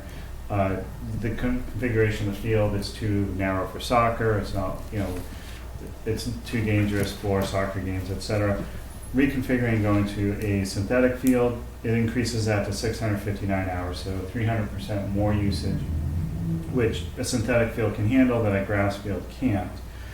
And that opens it up to other sports, which that way it's not just a football stadium, it's also soccer, potential for lacrosse, etc. Gives the ability for later soccer games, instead of like my kids all play soccer, so they're all at 3:30 in the afternoon. But under the lights, possibly. Yeah. Yeah, under the light games, which really helps out. They had good information also on the maintenance costs. So currently they estimate their maintenance on the grass field is $15,000. And the caveat to that is there's labor hours included of employees that they're going to pay regardless of whether it's for the grass field or if they're doing something else. The proposed turf field with most of the maintenance in-house was about $9,300 less than that. It came in around $6,000. The proposed turf field with outsourcing all of the maintenance was around $7,900 less.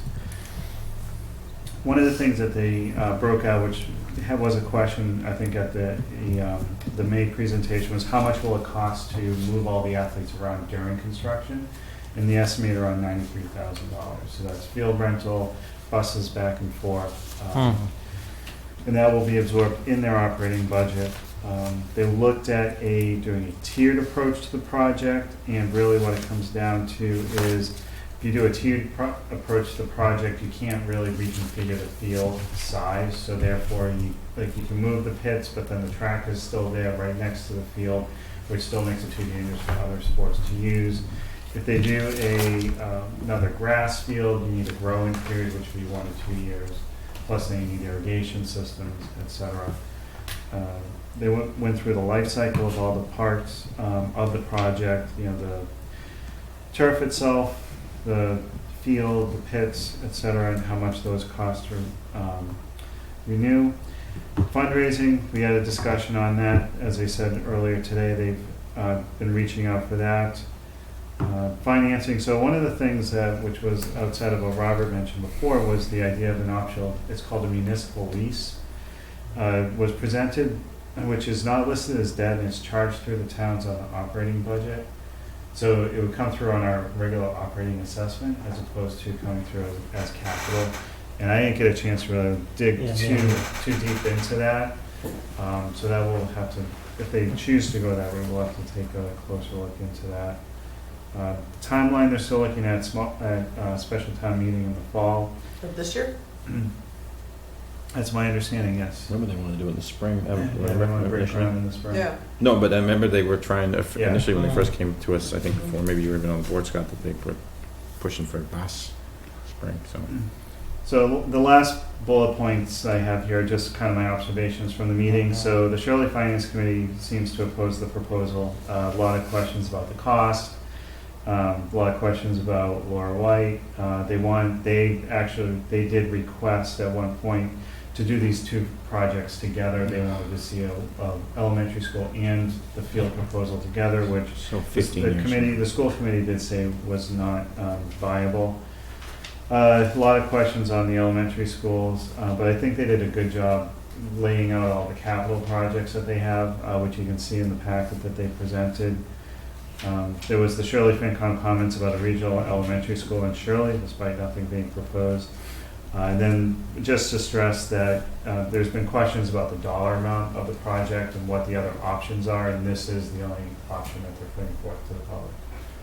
And that is my $50,000 or $50,000. No, that's a good synopsis. Yeah. Sure. Appreciate it. Just a couple points, and I'll make it quick. I encourage anybody to go take a walk on the field. I'm not saying I'm not proponent or opponent or whatever you want to say, but I think I might have sent it. went to field day this year with Cole, and Yeah. I saw 2 people twist their ankles, and I'm not exaggerating this. That field is a lot rougher than people really think it is. So I mean, I really would encourage. This isn't a fluff thing. It really isn't. I mean, having Fields were bad when I was there. exactly. So I mean, I don't want to. I mean, I know a lot of people just say no, we can't spend that. We got to do a school, and that's the other thing too. Is $7 million and $100 million. You can't compare the two. You can't, like Shirley's trying to do. Let's roll it all in together. It has to be two. You have to look at it separately, in my opinion. But I just want people to take it, maybe go take a tour themselves. Because there's a lot of people out there that just say, oh, they just want the field. And they want the field. And I would want the field too if I was on, but it's a legitimate project. And not with Shirley muddying the waters with the school and then ultimately it's going to be needed. So you have to think about it.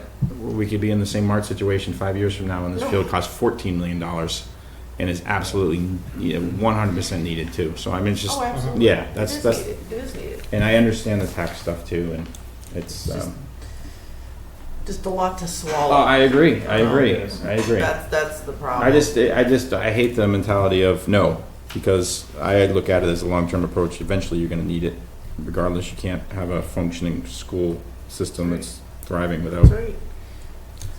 If now's the time, great. If not, then it's going to be back. That's it. Scott, thank you very much. You're welcome. Nice job, Scott. Yeah, thanks, Scott. It was very much appreciated. Am I up? If you guys have any questions, feel free. I mean, Robert was there also, but if you have any questions of me, please feel free to ask. Am I up? I'm sorry. Yeah. Do you guys get the pictures? I did. I did. So I don't know if you have them, but I was at the Pan Mass Challenge trying to cheer on my wife on day 2 and started getting multiple text messages of a homeless gentleman hanging his underwear on the gates in front of the medicine shop, right, I believe? Yeah. Which is, I think I sent it to Alan too. I understand people are homeless. We cannot be having people loitering downtown on Sunday morning when people are going to church and hanging their underwear and their laundry out to dry. That's when people come to communities to look at the community, look at homes, go for bike rides. And it's constant. I probably drive through town 3 times a month, honestly. I mean, to come through downtown when the kids are out of school. There's the same people loitering downtown, smoking cigarettes in front of Kelly's, and it just, I understand, and I know I get slammed by this guy out here, the food kitchen, who is bringing all these people in. That's why they're here. I don't care. We can't have the homeless tenement in the woods, which a lot of people aren't aware of, but if you've seen the pictures, we get a whole campground out there. So I don't know how to address it, but it's not doing the people of the community any service whatsoever. So if, just real quick through the chair. So a couple things. Started my Sunday mornings. And I apologize. I sent it to all you guys at once. But. So upon receiving that, Chief Murray assigned one of the sergeants. The gentleman was spoken to. He is homeless. Gentleman was spoken to that was not appropriate to put out all of your laundry on the gates. The Berries were also notified, which is standard protocol because it was their property. Can't imagine they were happy about it. No.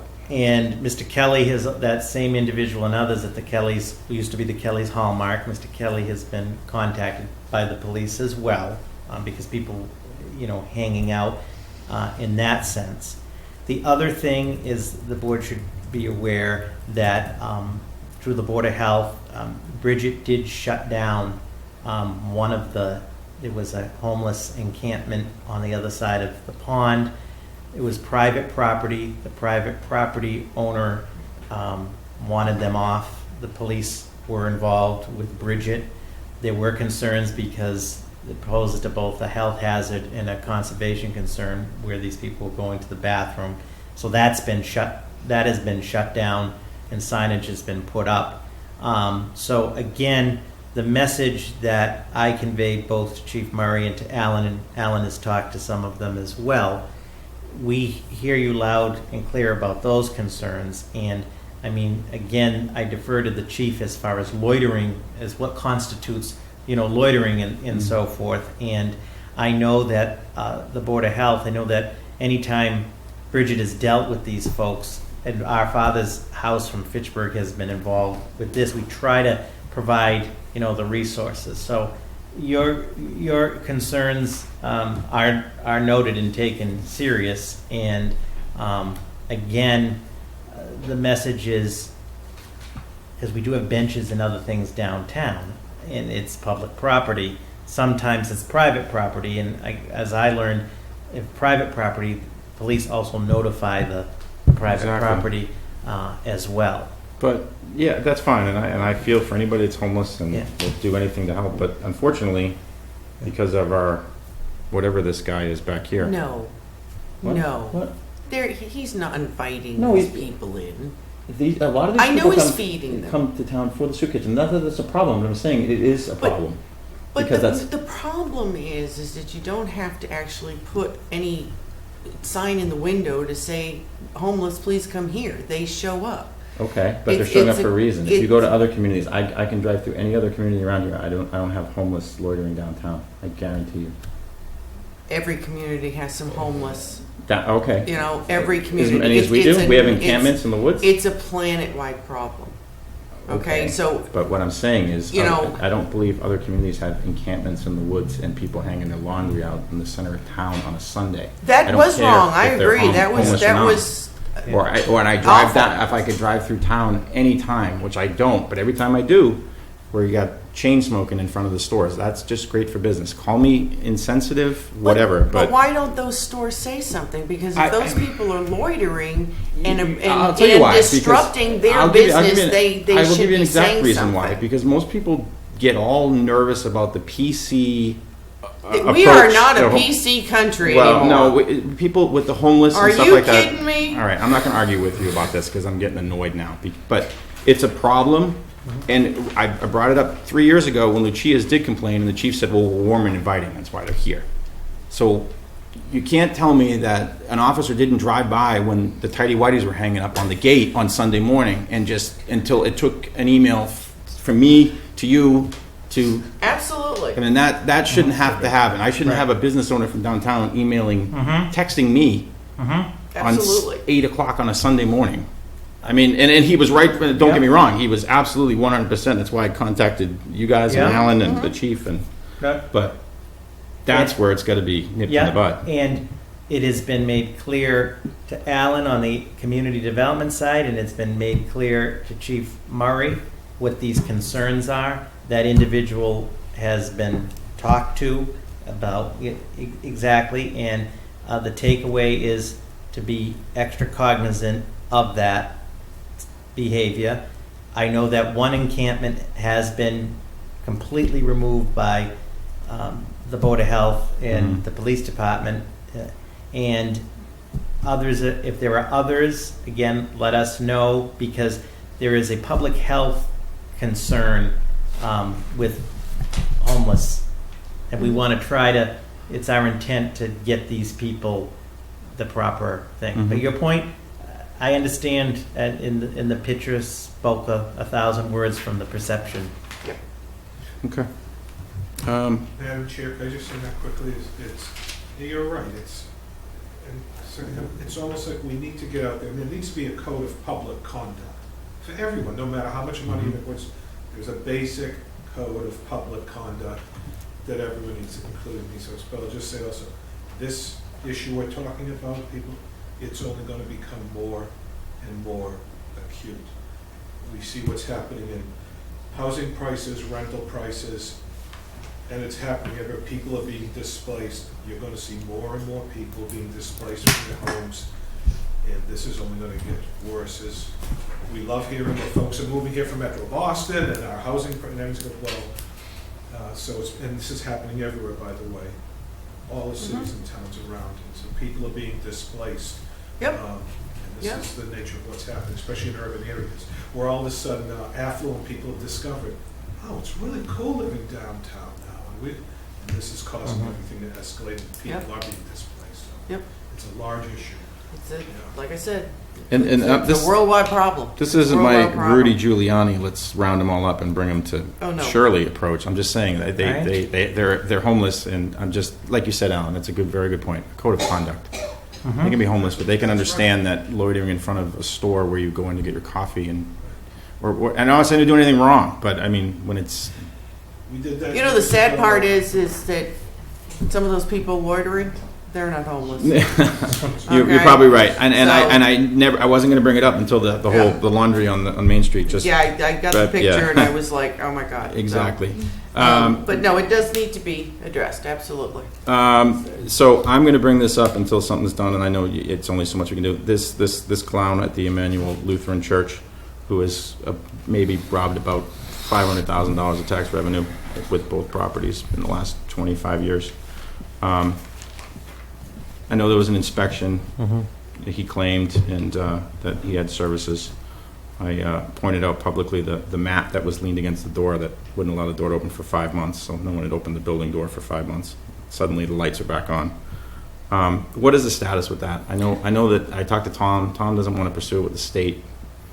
I think we should still pursue it with the state. So, through the chair, in Another the, PC in thing. the interest of time, so on this issue, we have taken it serious, and we've. Oh, I done- know, no, I didn't mean that like that way. I We've done apologize. everything.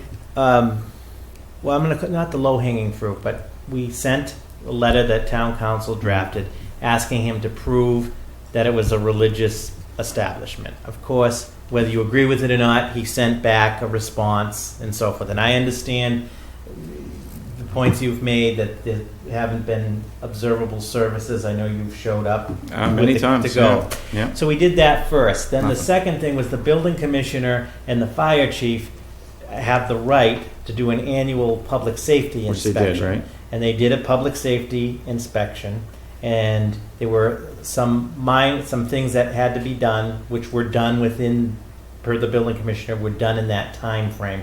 So the building, I'm talking about the basic safety code, passed. The next step, and then he maintains, because the property is on the town line, and there's sort of this little game played whenever it's Ayer, it's Littleton, it's Ayer. The property is in two towns. The next step would involve town council and the appellate tax board. In other words, a legal case has to be made to demonstrate, A, that it's not exempt as a religious, because there are no religious activities happening there. So again, that next step, to the board, it would involve town council more. I'm just saying, and there's those costs to bring it into compliance. Okay. I just, if you want to get infuriated on tax stuff, he's claiming the house next to us is domicile too, so Yeah. I'd say $3,000-4,000 per property that we don't get. I'm being conservative because he's hiding behind it's a church, which, hey, good for him. But doesn't all the churches have to continue to file some type of paperwork, both Right. to state and federal? Can we get the state involved? So there's the problem. But so we go to the state to find out, is he actually exempt? Is he still considered a church and filing whatever he needs to keep his exemption? Okay. So I don't know what that would entail, but then does federal law then supersede even the state? Because if he's exempt federally, then that would mean he'd be exempt state-wise. And then locally, yeah. And then you've got the problem of the appearance, and yes, this is the PC culture on this one, the appearance of attacking a church. What if we did I don't this? mind. What if we did this? I just thought it's in the interest. I just want to make it uncomfortable for the guy. It annoys me. It just annoys me that he's sitting there getting away tax-free, and you watch, there'll be a light on tomorrow, the place hasn't moved, and there'll be a little paint on the front door. Every time it gets brought up, something changes there just to make it look like actions happened. So in the interest of time, why don't we do this to keep it moving forward? let me speak to town council again as far as what the process would be.